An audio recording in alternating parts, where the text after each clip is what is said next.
Welcome to the North American Squad League. Yours truly, G the Akayo here. I got my one side Frisky, my other side Private. We're gonna be controlling these rings going around here. We're gonna be seeing some really amazing games go on tonight. We're gonna be seeing the Simpsons versus Team Sexy, VFM versus Ethereal. So there's gonna be some crazy games going on. The teams are getting ready while we're warming up here. Our voices are getting nice. Frisky, Private, how you guys doing?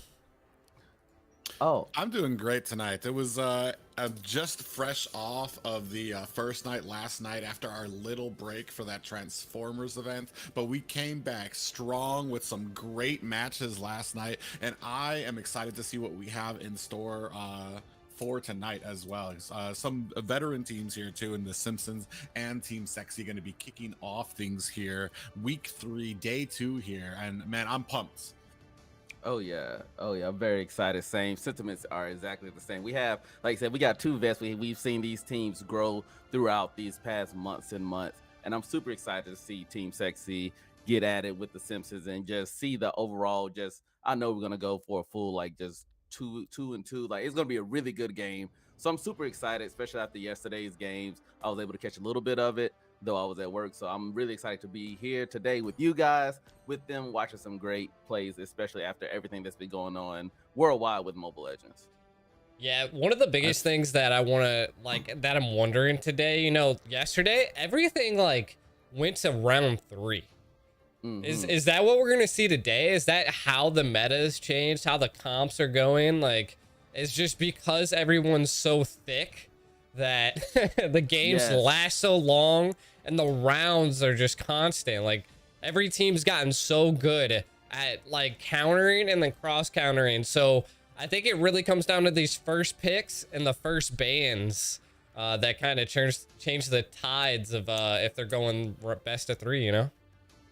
Yeah, it's been very interesting strategies, to say the least. We've been talking a little bit about that whole kind of paper, scissors, rock in the XP lane, where the first person to pick the XP lane is kind of looking to get countered, because you have that Esmeralda who gets countered by Dyroth, who gets countered by Thamus, who kind of gets countered by Uranus, and then at the back end, Uranus pretty much gets countered by Esmeralda in their game. So it's basically a circle of who's getting what picks and how well they play it. But additionally, we also have it's been shown through these games how important it is to provide support to those side lanes, to protect those marksmen, to make sure that they're not getting pushed in and they're not getting that they're actually being able to farm so that they can get into there through the mid and late game. Yeah, Definitely. It's back to your basic teams 101 stuff. Protect your marksman, protect your carry, and generally overall you will see positive results on both teams. So if people just you get back to the fundamentals of 5v5 MOBAs, you protect those things, protect your heavy hitters, and you're gonna see some good stuff happen, and you're gonna see those better people popping off, as they like to say. So I'm hopefully we will get that. No, exactly. So well, go ahead, Private. Oh no, I was about to say, and especially this next match, we're gonna have Team Sexy, who has had their growing pains as of yet, had to get rid of, didn't get rid of, but have had to fill in with 2 new roster members right now, and they've been feeling those growing pains. And they're right now sitting at 0-2, but we do know if any team can kind of bounce back from this, it's Team Sexy. Nicolette and Best Player kind of carrying the torch there, trying to get the newcomers kind of to fall in line, but they're gonna be going up against the 1-1 Simpsons here shortly, and hopefully, and I know we're going to see a good match, but hopefully we can start seeing a little bit more solidness from Team Sexy as they kind of go through, or have kind of settled through the waves of having new people on the roster. Yeah, I like to kind of attribute it to growing pains. Like, you got to grow together. So it's really cool to see these teams essentially create something and then grow it up from whatever switches they have to do to introducing new players. It's gonna be great, man. One of the biggest things I do want to shout out though is that any of you guys that are just now tuning in right when we go live, make sure to check out Frisky, make sure to check out Private, as well as make sure to check out myself. We're all streamers. We all create content in some form and way, as well as we don't want to forget that all of these teams that are playing, they also do have their own socials. So if you like a team, definitely check it out, because I mean, support your teams. It's what allow them to grow and maybe get sponsorships. Maybe even like the last season we were sponsored on YouTube. We're currently this season not sponsored. So if you guys do know people that want to sponsor the league and stuff like that, we can always work something out. But the teams also might need sponsorships too. If you really like a team, man, go after it. Like, offer something to them, you know? Yeah. Make them grow, you know? No, when Yeah, go for it. this is where it starts.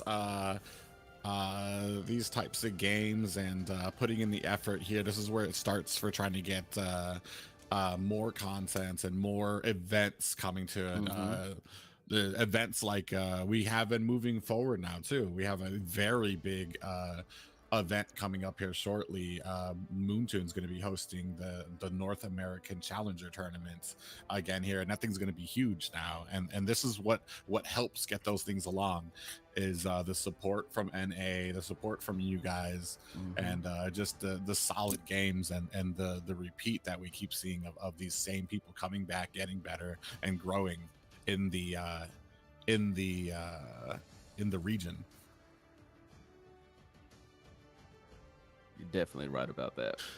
Starts from somewhere and it starts here. So like the smallest things you can do is, like you said, just giving the likes, giving the shares, doing things like that, getting the word out that we have things like this on the homegrown front. And exactly. And the teams are ready. So without further ado, let's hop into our first game of the night. Team Sexy and the Simpsons are going to be duking it out. Let's see what they can possibly get done this go around. We're going to see what their possible bans and picks are this go around. Yeah, story of last night was kind of the up and down of Julian right now. I'm not sure if how many teams are really too well versed in it. We saw a lot of games where he was just a little underwhelming, especially in that mid position right now, even though he's been talked up. And I've seen a lot of games outside of the league where Xavier kind of shines there, all the way until like the last game where we saw an Xavier jungle that absolutely dominated. So, I mean, are we going to be seeing an Xavier here? Are we going to stick with the same bands, especially with Julian? My bad. Xavier, it's the same way though too. Xavier and Valentina, those prio picks and bands. yeah, that's what we're seeing right now. Right off the gate, you said his name, and it was heard throughout. He already got banned, and we got to see with a Clint banned as well, which is of course one of your typical bans. So I'm very curious, will they do something like that? Will they notice what was happening last night and see that, hey, we don't want to run up against that, or we don't want to take the chance of leaving that up on the board? So will that go on ahead and be reflected in these ban picks? Because if so, that will leave, there's so many available champions now. You see with the Kai ban, he's been heavily played throughout everything. So I'm curious to see who's going to, like, will there be more tank bans, or will there be more jungle bans, or who will they allow to be let open, like your 1-1s, your heavy carries like that? Yeah, and I want to, like, last night we seen Julian shine.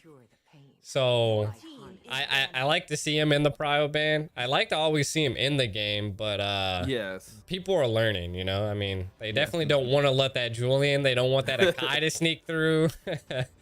All of that. Yeah, so something that was actually really surprising to me was the lack of Karina bans last night. Maybe just kind of overlooked in how many heroes, very strong heroes that we have right now that people are trying to get rid of. There was even a game where she wasn't banned or picked. So it was really interesting to see how these bans are kind of turning out now. I am questioning the Clint ban. Maybe they're kind of they're worried about having that on the side of Team Sexy. But the real interesting thing about Team Sexy now that they do have into their advantage with this fluctuation on the roster is right now it's kind of hard to tell who will be playing where. We've seen Nicolette shine both as a mage and as a roamer, and like just doing great as both of them. Best player's been trying his hand at marksman when we've known him as a jungler for a while. So you've got actually a big amount of pools that you have to deal with if you are the Simpsons to kind of worry about, because you don't know who's playing what position yet. And we do see a Franco pickup on the side of the Simpsons, and man, if they don't know yet, I think this week is going to start teaching teams that Franco needs to be looked at hard. You either need to pick him up or you need to ban him, because the amount of aggression and just annoyance that he can provide in the enemy's jungle, it's enough.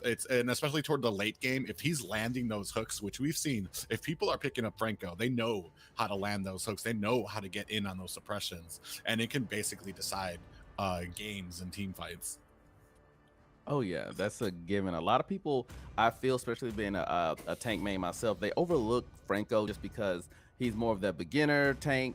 He's one of the first people you get and things of that nature. But they underestimate his ability to be a game changer. Like you said, from first, middle to last ending of the games, he can be taking your jungle, isolating a character, doing the simple the combos and pulling you into the turrets under turret in the first few minutes, and can totally wipe out all types of momentum you're feeling or things you're feeling about yourself, and that could be a game changer. And like I said, they're not banning him, and I think we're going to start seeing him get banned pretty soon if games like this continue.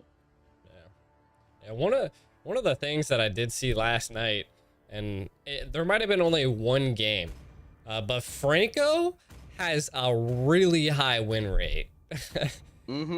And I'm actually surprised he is not banned, like on the prio bans and picks. I mean, of course, Simpsons definitely picked it. They didn't ban him because they wanted him. Before last night, I haven't calculated everything from last night, but coming in to the games last night, he had an 80% win rate with 10 games played so far. So, I mean, he is a strong pick for most of these teams out here.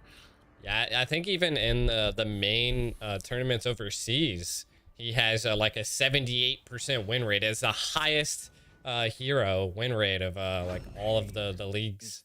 So it's definitely crazy to see a Franco. I personally don't like Francos. He might become one of my perma bans. Oh yeah, no, most definitely. We have a little bit of an interesting comps here right now. We do have that early game from Best Player, along with a little bit of that late game from Eve and Brody here on the side of Team Sexy here. So that might be able to help balance it out. And even on the Simpsons side, a really nice balance so far, especially with that early aggression from Franco, and then what you're going to get from that late game Beatrix and probably like mid to late game Kagura. So both teams really do have a very nice and balanced composition so far, and looks like we are still going to be looking for those junglers though, and seeing what we're going to go, if we're going to go with those tanks, if we're going to go with I mean, most likely tanks. I mean, I don't really know too many assassins that are left out there. I mean, we like we were talking about it yesterday. We've heard about this Lance tank that we haven't seen over here yet. Maybe somebody might pull that out, but I mean, it's kind of we've seen some different comps so far. Yesterday, I think the biggest surprise was a comp that was just full mobility, of people being able to get in and out of situations. And then we do see that Karina ban coming up there, the last ban here on the side of the Simpsons here, probably going to be trying to take out a jungler. That's what I would think.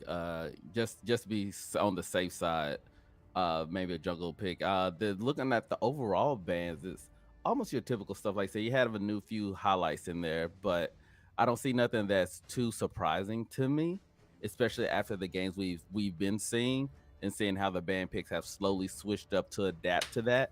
but also it's the key thing is that does that lead to a pocket pick that someone has? You know, you never know if one of them was like, I was waiting for them to ban so and so because I've been waiting to play this character that's been banned every game or every the past few weeks. And we see Lolita banned now.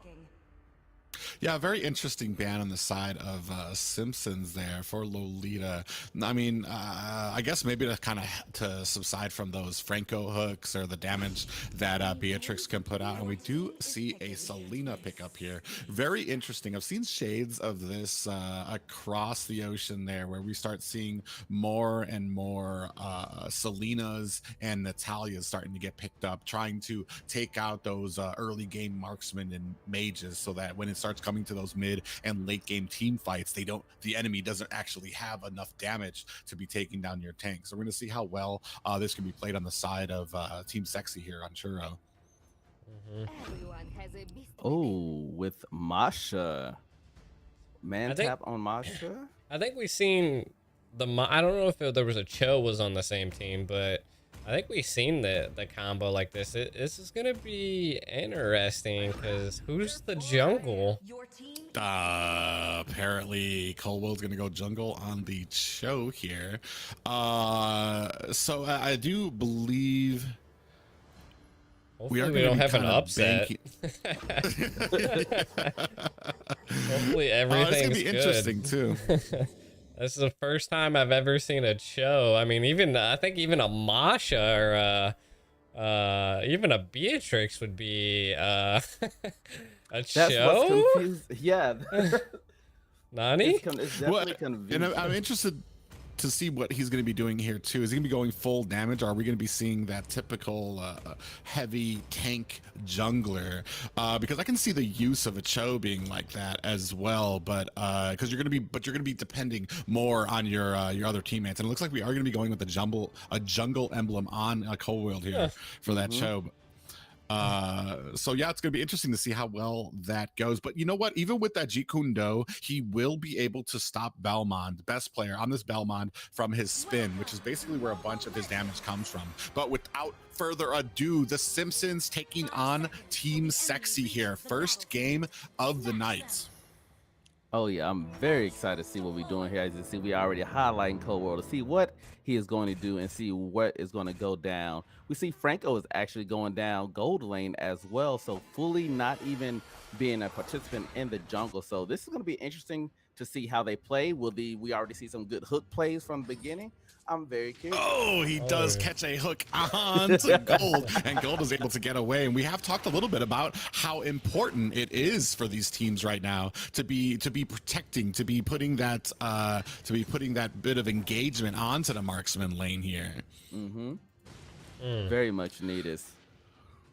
Everybody's top lane is looking a little rough, but so far I think it's good. There's going to be some key plays here. I think Selena is equal to a Franco, you know, like good key plays. So having a roam Selena is going to be definitely interesting. Maybe the one thing that I shut down a Franco.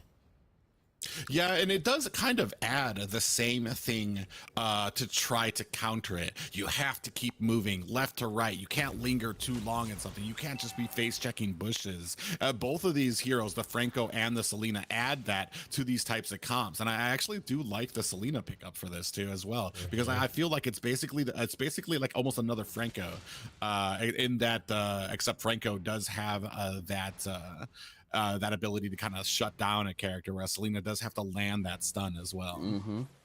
It looks like everyone was playing a little safe, but it got kind of a little dicey up top lane, but they both are now resetting. So in that sense, you won't see a huge goal difference, but it looks like someone might engage in mid right now.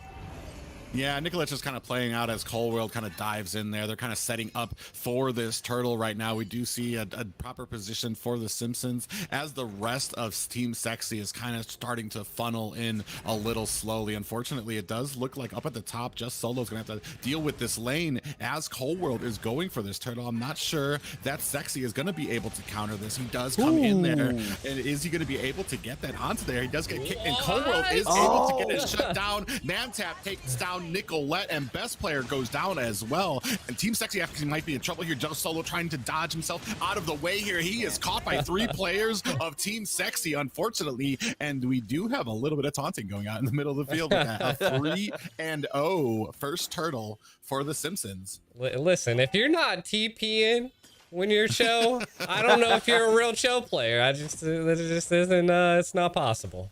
You gotta have those fast hands, and that's mainly one of the reasons to have fast hands, so you can spam that teleport to let them know that you're juking on them. Yeah, it was really interesting too. We did see that Cold World was able to put that Way of the Dragon onto Best Player to kind of keep him pinned down, and as soon as he got out of it, he was able to go ahead and use that retry on the turtle. So maybe a little bit of a counter here, especially since Balmond is known to be able to get those, to have that frequency for those objectives, since he deals with that lethal counter, and his retry can do like 6k damage to that. And we do see a little bit of engagement here. Cold World diving in onto Best Player, kicks him away, and able to steal his buff and get away. And unfortunately, Churro just a little bit wide with those abyssal arrows. What a play. I just love, I might have to try and show jungle now. I mean, showing you something. I might just be a little uneducated on some of the current scenes and stuff. Oh, Franco stealing the gold crab. There's just thefts left and right against Best Player here. He's having a tough time. Yeah, unfortunately too, especially with Cold World sitting in his jungle, getting his blue, and while Best Player's there, Cold World's like, excuse me, Dragon kicks him away, takes the buff, and then Jeet Kune Do's out of there. And we do see that Cold World is coming up from the side, but it does look like a mine did pick up his position there. We do have Gold coming in here. Ooh, and a hook just goes wide as the rest of the Simpsons are setting up for this turtle. We do see Team Sexy coming up here on the flank. Is it going to be enough though? A 4v4. Real world manipulation does come down. Best Player is able to pick up the turtle. Cold World goes down. Nicolette and Damien follows shortly as well. And the rest of Team Sexy is going to, they're going to go ahead and go on the man up. I thought they were going to go ahead and try to disengage. Cassandra does throw out an umbrella to try and slow them down a bit. And it looks like that might be it for them. Just so also trying to put on some damage there. I guess just letting her know that he's there. Yeah, that was but yeah, great engagement for the side of Team Sexy. Yeah, that was something that they needed, because that actually increased their goals. So they're not down by as much as they were before. They're down by less than 1k. And between getting the turtle, getting those 2 kills, maybe this will be the inspiration that they need to go ahead and, keep it tight, keep it right. And maybe they'll play a little bit safer, and they will, get some more picks off for them. Wasted ult there. One thing I was wondering is if Cho is actually building tank, Yeah, real world manipulation does come down onto Damien, and a Way of the Dragon does get pushed onto Best Player, who's going to be in a little bit of trouble here. Does throw down a lethal counter, but it's not enough to save him. Cold World is on the run as Churro is able to pick up that kill along with that abyssal arrow. Nice. He did see, Cassandra's trying to come in, does take down that minion to go ahead and protect this turret, but down at the bottom, it does look like Panda on this Beatrix was able to go ahead and get that tower. That first tower, get that gold, and that would allow them to, that gold's gonna come in handy. But it's 16.6 to 16.7. It is not a lie. So it's gonna come. It's getting really close. And look like they're gonna try to pick off right here. A very nice engagement here to go ahead and spread Panda away from the tower, which is going to help Team Sexy go ahead and pick that up. Real good. I mean, you do see some kind of mistakes here. We do see that Balman is going ahead and taking up a little bit of damage in the mid there. Umbrella does go out. Abyssal Arrow is wide as the rest 4 players of Team Sexy coming here on this tower. Not sure if they're going to be able to go ahead and pick it up. Cold World coming in here from the side. I don't think Best Player sees them. Way of the Dragon does come onto him. Real world manipulation does come down. A lot of damage coming down, and Damien goes down, followed closely by Best Player. A 1-for-1 trade right now for both teams, and really unfortunately not able to get the tower as well as this turtle being up. And I'm not sure which team is really actually in a better position. We do see Cold World is starting. Abyssal Arrow does come down, lands onto the Dragon. Mantap is trying to zone out the rest of the team and helps out as Cold World is able to pick up that turtle. Then at the top lane, we've seen Beatrix take up just Solo and take the tower. So that is getting picked off right now. The micro. Ooh, Nicolette got a little bit of a haircut there from that Franco hook. A little close for comfort there, and like just didn't even completely dodge it, just dodged just enough so that and then continue walking backwards. A little bit of a force coming up here. Damien is sitting here hunting. I think Nicolette does know, not sure if trying to position herself around these minions so she's not going to get caught by this hook while she is dealing with the wave crashing into there. And a great rotations, especially by Beatrix. I feel like right now the objective game is just unmatched for Team Sexy right now. Oh, Selena has barely got escaped. Halfway health, has to go back, has to recall. And we're slowly starting to see Team Sexy's dip down in the gold lead again. And this is going to be crucial during this time to get these items that they need so that they can hit heavy hard in this mid fight, because we're getting there at that moment where the next turtle is those next objectives are going to lead to, I feel like it's going to be game changing. Mm-hmm. Yeah, and it's really interesting too because Gold has finished his Blade of Despair and Malefic Roar, while Panda just has the Blade of Despair right now. So I mean, as far as marksmans go, the Team Sexy is ahead, but still just not able to capitalize on it. And Nicolette does get taken down here. Way the Dragon does go on to Best Player, and the entire team landing on top of him. And unfortunately, Best Player not able to get away. And I feel like the team is just getting out rotated and out macroed at this point right now. We do see that Gold is coming in here trying to put some defense onto this tower. A wide abyssal arrow, unfortunately. Damon coming in does get the suppression onto Gold, and Gold might be in a little bit of trouble here. He does get taken down by Mantap, and this tower follows shortly, and they are pushing their lead here onto them. Just Solo able to take down the rest of them as the rest of the Simpsons are disengaging from this tower. Yeah, you can see like there, what you said, they are rotating all together, and they're just picking them off one by one, just like that. They're able to stay together. Big damage coming down, but it does not stop Cold World from being able to take that Lord. And unfortunately, this just seems like it is going in the side of the Simpsons. They got that early game macro, able to get the objectives that they wanted, and basically enforcing their will here, along with the rotations by the marksman. Panda rotating all the way from bottom all the way to top to go ahead and start getting the pressure onto these towers and basically opening up the jungle of Team Sexy. Exactly, like you said, that it just coming down. It could be just like the growing pains of the new people, and they're trying to get everything in sync. I feel like that's a major thing happening right now, but it looks like they're probably getting together now because they are rotating all as one team finally. Yeah, and we do see that Abyssal Arrow did land on a Damien, but unfortunately it's not enough. Lethal Counter does go out, but not enough to protect this tower as the rest of Simpson. Oh, actually, Mantap actually looks like they might be in trouble. Getting slowed up by that Eve damage, but not enough as they have the Lord crashing to the bottom lane, and another tower goes down. Are they going to be able to pick up these inhibitors? Looks like Team Sexy is doing their best to go ahead and try to defend here. Another wide Abyssal Arrow as the minions are crashing into mid. Towers going in there. Best Player doing his best, does get Way of the Dragon and separated from his team. Lethal Counter comes down but does not take anybody out, unfortunately, and the rest of the Simpsons are disengaging right after taking on that bottom inhibitor tower, and only 2 towers left for the side of Team Sexy. See, that's the problem with the Francos, man. Like, you just seen he was able to use boots to just zone right in there and then immediately smack down Nicolette and just hold her down, man. Ooh. Again, with that. Yeah, we do see the Abyssal Arrow does come in there, but not enough, as Best Player does get taken out by Beatrix. And man, it's right now the Mantap and Panda doing excellent jobs with their movement around this map to be able to, like I was saying before, take towers, provide support. It's basically amazing here. We do see Mantap is actually kind of in a flank position here. Nicolette probably needs to watch out here. Damien with a wide hook there. I guess basically just trying to zone them out, let them know that this jungle is no longer yours. Oh, just Solo might be in trouble here. Does discover Mantap, who's just gonna taunt his way away. He's dancing his way out of that predicament. Yeah, there's no need to try to engage, but look like they might have one down.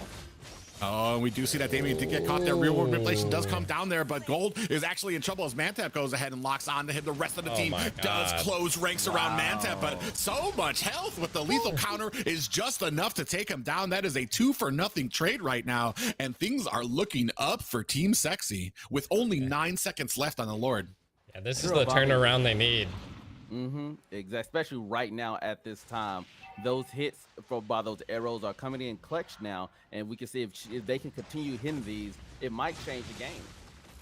Yeah, and we do have a 3v5 up here at the Lord. We're going to see if Cold World is going to be able to. He's very confident in his ability. You see him lingering around here. Lord is at 1/3 of health right now. Best player doing his best to put on the damage. This is going to be enough. Real world manipulation comes in. Best player is able to get down that Lord, and Churro is making his escape. Unfortunately, Damien looks like he's caught in the crossfire, and he's going to go down as well as Cold World. So it is another 2-for-0 trade, and Team Sexy has turned this around and dropping that gold lead to within 1K.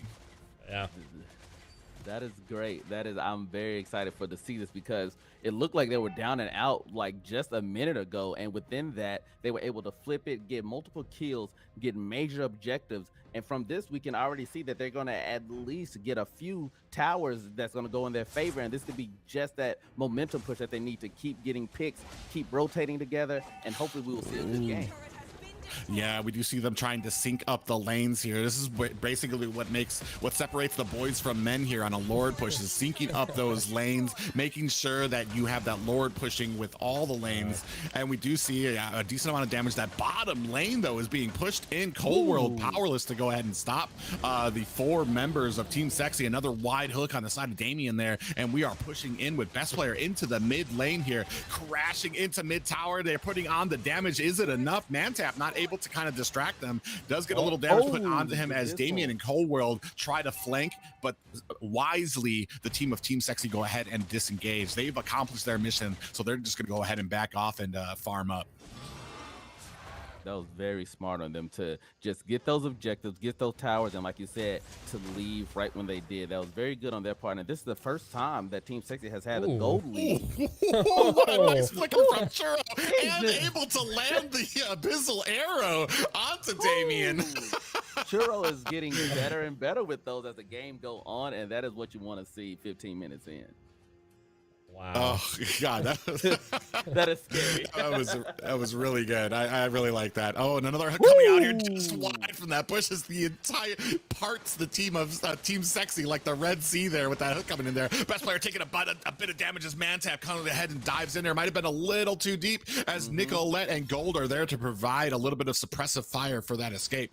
Oh man. Oh, Churro does get caught up with this one, and a lot of damage coming out from that umbrella does take him down. Unfortunately, caught sleeping in that bush, and we do see a little bit of an engagement between Cold World, but he is going to go ahead and disengage, go ahead to try to push up this top lane. And the game has evened out. The towers, only 1 tower difference between them, and well, I'm not even gonna say like a 500 gold lead right now. But the umbrella by Kagura coming down, and he is able to escape. And this team, this is the problem with Franco in that late game. All it takes is a hook to basically throw your entire team off foot.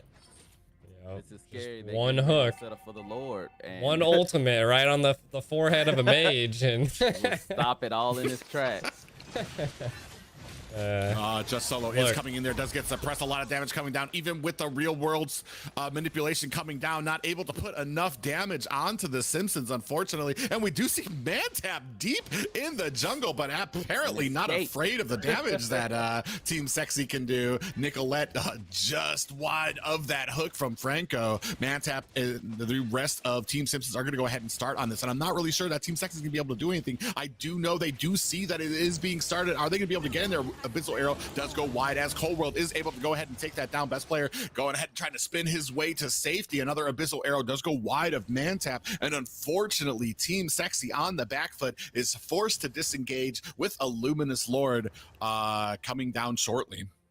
It's so crazy how the metas have changed, you know, like jungles aren't really even like aggressors no more, you know, like they're more supports now.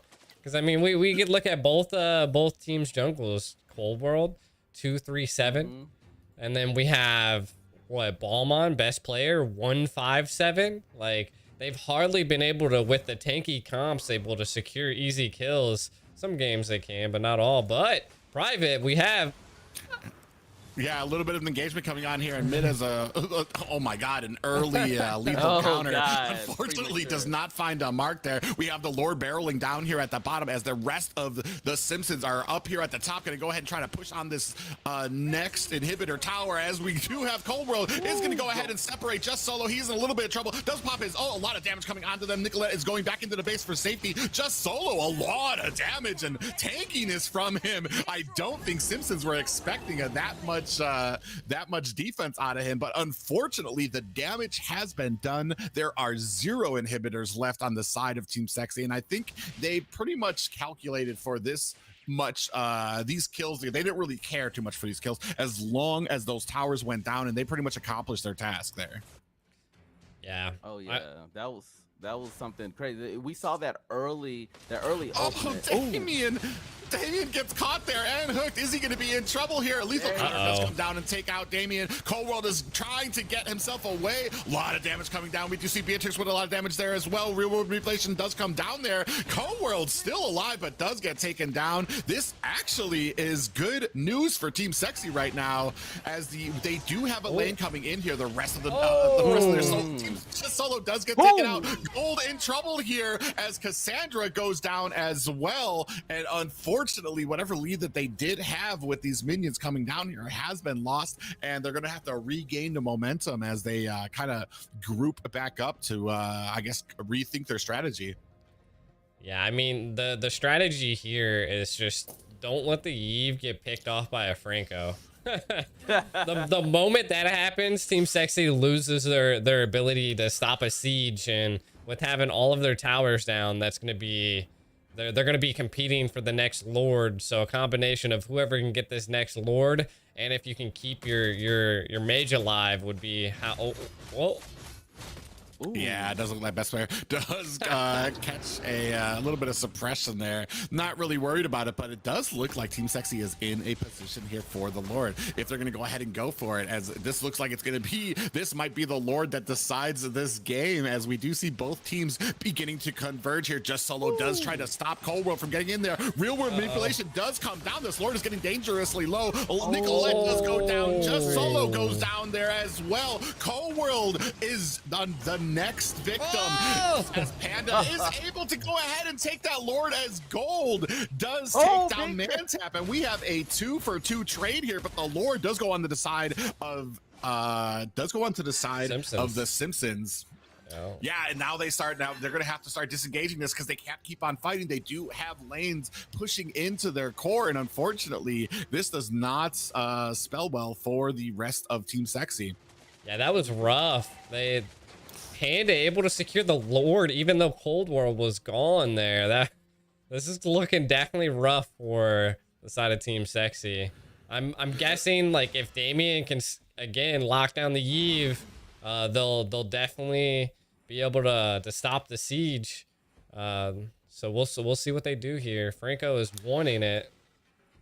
Yeah, and unfortunately, Hook does go wide. We did see on the last one, Eve was kind of out of position with her Real World Manipulation. This time she's in a much safer position here, putting the damage onto Damien and to this Lord. Damien's going to go ahead and activate that immortality, but it does not protect him. The Lord does go down as well. Cold World trying to disengage as well, and the team of Team Sexy looks like they're going to go ahead and kind of sit in base, go ahead and try to defend this instead of trying to press their advantage, as they have made mistakes before, especially with the damage that Cassandra has been doing on this Kagura. And right now it is basically a race to try to get rid of these minions and try to get some type of momentum in their favor, especially since it is a 5v4. Oh yeah, they're finally doing it. They finally get to that last build. You saw Just Solo get his immortality. Someone got hit with the arrow. Cold World did get hit by an abyssal arrow. Unfortunately, the rest of the team was a little bit out of position there. He was going to get it again. Mantap does get caught by Just Solo, but I'm not sure that's the target you want to be going for. And that's the problem here right now is your targeting and where you are setting up right now. We do see Nicolette is going to go ahead and zone out Cold World, so best player is going to be able to pick up this blue. Oh my god, and another land on that abyssal arrow. Cold World. Thank you, sir. May I have another? Cold World is just eating abyssal arrow after abyssal arrow, but not really doing too much damage to him right now. Oh man, that is crazy. It's good to get those out the way now, I guess. I mean, the positive to look at that. You don't want to get hit with those when you're getting fully engaged, but the accuracy is getting a little bit better and better.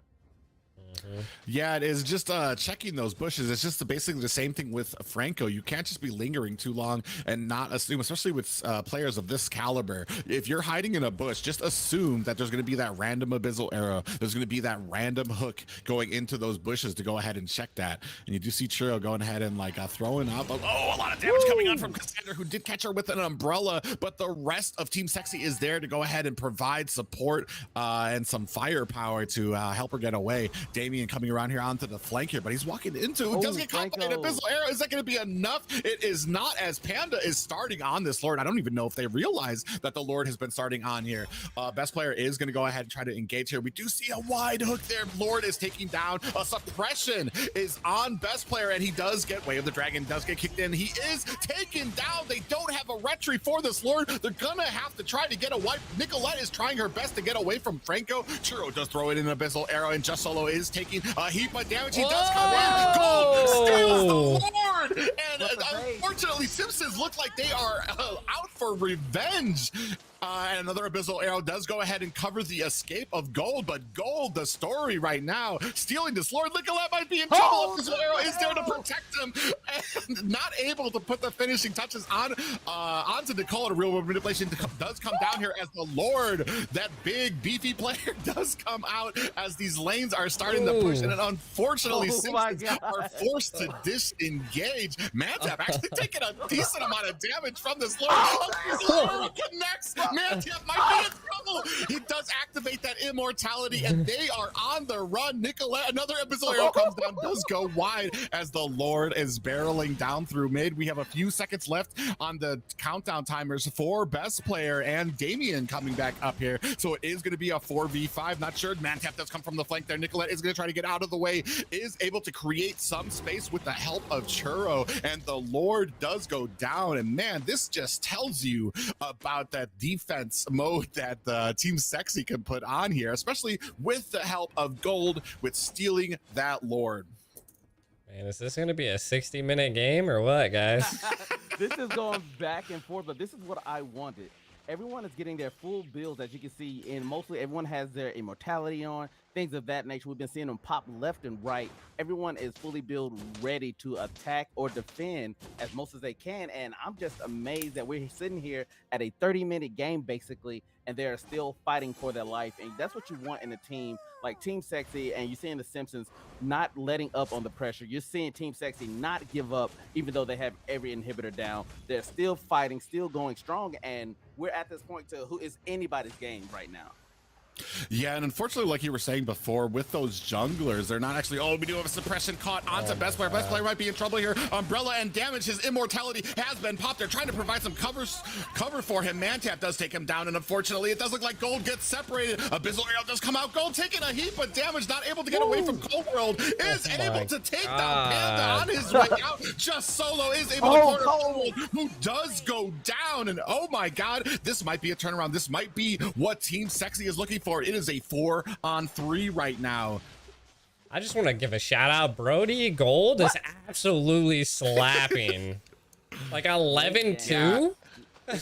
You're seeing Brody's knees buckle as he takes the rest of Team Sexy above his shoulders, crawling and carrying them to the promised land. Mantap does get a little bit caught there. We do see Damien with the hook. But he missed the flicker. Unfortunately, real world manipulation does come down. I don't think Damien's going to be able to get out of it. He does have that immortality, does take a bit of damage there. It does go down. This is a 2v4 right now. Are they going to be able to press it? Unfortunately, they think smarter of it. They're going to be going for this Luminous Lord. It's actually the smart play by them to go ahead and get them some type of space up here. That was very beautiful. I don't think no one saw that coming.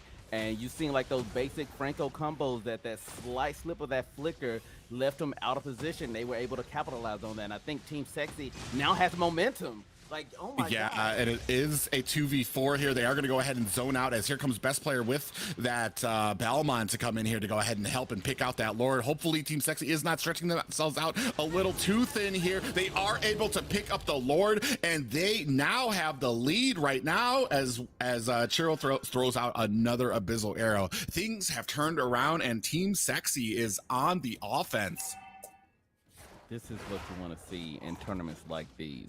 Even though, like, no matter what's going on, no matter the odds, the scores, it's like they're coming in, both teams full throttle, giving it their all.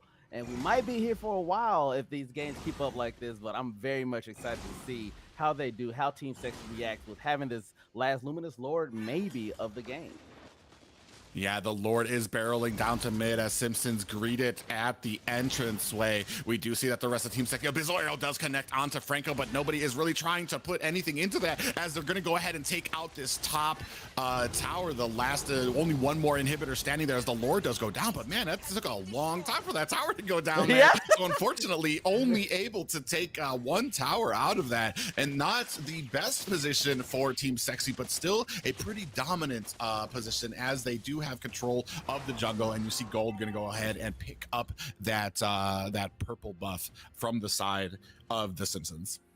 Yeah, Wow. anything like that can help. Any going, like I said, going through clearing out the jungle on their way back, trying to get the lanes back to a little bit slightly even, because we did see bot lane getting pushed slightly, but now with the minion wave coming through, it is back on their side, and Team Sexy are playing a little bit more patiently now. And I think they got a little bit too overzealous that last push. As you said, it took them a while to take that top tower, but now they're all back together, and I think we're gonna see a good fight right here.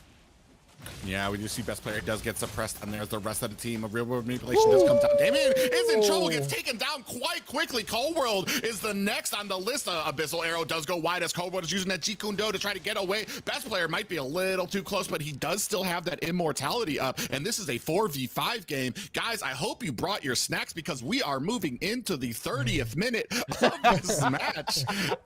And we do have an Abyssal Arrow as the rest of the team is going to go ahead on there. We do see Beatrix going ahead and trying to ult these people away. We do see a Way of the Dragon onto it. It does take Brody down. He does activate that immortality. He is going to go ahead and try to flicker away, but he does get taken down by Mantap. Brody, their big damage there, was taken out as the rest of the team is trying to push in. Just Solo does activate a bunch of immortalities going up there as best player is engaging on. Cassandra just misses that Abyssal Arrow, but still goes down here. And we still have a 3v4 on the side and in favor of Team Sexy right now. Oh my god. That was that, like you said, seeing all those immortalities just pop at once and then they all come back up. It might be a little bit disheartening, but they didn't let that keep them away from applying that pressure. And now is literally anyone's game. Everything is even. All they have are their bases, and it's coming down to who can play smart, who can get in and get out on time. And it looks like they're getting ready to set up for this Lord. And it may be if Franco hopefully can not get hooked or get caught out with his empty hooks this time. Yeah, we still do have two big damage dealers out for both sides as Gold is out for another 30 seconds, followed closely by Cassandra. We do see, and Damien just misses wide with that hook, and we are setting up for a Lord here. Unfortunately, not a great position. Damien does get caught by an Abyssal Arrow and a little bit of damage coming out there from Nicolette, and Coldworld looking for that flank as best players coming in here to provide a little bit of vision and support, and both teams very careful about going for this Lord, not wanting to make a mistake, especially here at the 30th minute. This Lord's going to be hitting like a truck, and that's not something you kind of want to have on your backside as you're trying to take a counter from the enemy team. Yeah, and it's something smart that's going on. You can see the top lane is getting pushed as well, so everyone is playing smart, but they're playing very risky as well. You wouldn't think to have him up there by himself when you have the last Lord right here, but he might be cycling off to come back to help his team, because that communication is key. And I think that's what they're doing right now, is communicating, telling them to get back here so we can set up. We're all in position now. It looks like they're going to go ahead and start on this Lord. Just Solo going ahead and pushing that top lane to try to give Mantap something to do before they start this Lord. Maybe give some legal room. We do see that Cold World might be in a little bit of trouble up at top as best player is starting on this Lord. The rest of the team not ready. Abyssal Arrow does connect onto Damien. Mantap coming in for gold. Is gold going to be able to get away? He's trying his best. Mantap is diving deep for him. He definitely wants this kill. This might be a little bit of trouble for gold as a lethal counter does come down and activate that immortality. Mantap goes down as a real world manipulation does come down here as well. They are stunned out of it. Damien does get a suppression on as Solo comes in on Panda, taking him down, and Cold World follows closely behind. Cassandra with a lot of damage is able to take down gold, but she might be in trouble right now as she activated that Winter Truncheon, trying to get away from the side of Solo and best player chasing her down. She goes down, and that is 4 players left. They might not even need the Lord seconds. here. The right. Yeah. 32 minutes mark here. We have a 70-second cooldown on these players as the rest of Team Sexy is barreling in. Real world manipulation is going to go ahead and zone out Damien, and this core goes down. Your winners, Team Sexy. Team Sexy with the underdog win right there. Just how that happened from the beginning to end, that they were able to come out on top so strongly with not only a gold lead, but just that overwhelming pressure they kept applying. And wow, just wow, 32 minutes and 36 seconds for your first game tonight. I mean, this is the one time that I've seen a Franco lose, and it could possibly have been the Selena, you know? Yeah, I like I was saying, I really do like that matchup of a Selena into a Franco, just not because I think it counters Franco, but I think it provides that same type of like worriment and fear to the enemy team. They have to watch out what bushes they're in. They have to be careful of lingering somewhere too long. And then you might not even see the damage coming. All you see is an abyssal arrow from the front bush landing on your face, and you're stunned. And that's maybe Franco, or maybe Damien being a Franco is not used to having of that fear coming from somebody else, you know. But man, story of this match is gold. 24% damage, but my man went where is it? He went 12 and 4-11. Yes. Man, it took a little bit for him to get revved up, but once he found his niche, once he found his momentum, man, was he carrying here too. And you could see Simpsons realized it possibly too late, because those last 2 fights, you could see Mantap and Cassandra, they were honing in to the point where Mantap was pretty much almost in the core trying to chase down Gold. And unfortunately, Gold, very positive, able to disengage and kite far enough back so that the rest of the Team Sexy was able to go ahead and take that down and push forward. Yeah, Churobami with, I'm looking at this, 21 assists. That is amazing. Being able to land those abyssal arrows, we saw a lot miss, but also a lot hit. And that's what you got, like, that's what matters, is when they hit. Was able to connect so much, and those stuns and those slows, we saw you saw them getting Damien as their tank on the side. They were of the Simpsons were eating those left and right, and slowly it was taking off damage each time. And by the time that they got caught in those team engagement, it was already too late. He was probably at half health and things like that. So overall, that was just amazing plays, how they were able to sync up and gel up at the end of the game, and between the items being built correctly, people building for the heavy targets and things of that nature. I say, hats off to Team Sexy. Yeah, even I believe Nicolette had like a pretty Nicolette on that team. It didn't look like it at the beginning, but they were able to come back there. Every player on Team Sexy kind of came together, especially toward that mid to late game. I mean, if we're talking about mid to late game in reference to that match, which mid was like 15 minutes, because that match went to it was about 30 minutes. That was like 2 matches right there. But we do see we are into game 2 here. Is the side of the Simpsons going to be able to kind of lick their wounds and pick it back up to bring this to a game 3? We'll find out now. We do see a Wan ban on the side of Team Sexy here. Your team Yes, and then with the Valentina ban, it's just some things are like, the written commandments. Thou shalt ban one, thou shalt ban Valentina. These people are banned no matter what. And you would wonder if you would start seeing those counter bans at this stage. Even though that was only their first game, that was a first long game. That was a game where you know that these people they're really skilled with these set characters. And do you think we should get them off the table now or wait it out and see what happens? And I'm excited to see who these next bands, who they may be. Will we see Franco taking off or will we see Cho taking off? Who knows? Because those were pivotal different characters that did play a key part at different parts of the match itself, be it early game or not. Yeah, and it was interesting. We do see that a Dyroth getting taken off here, maybe to try to make room for an Esmeralda pick into the side lane.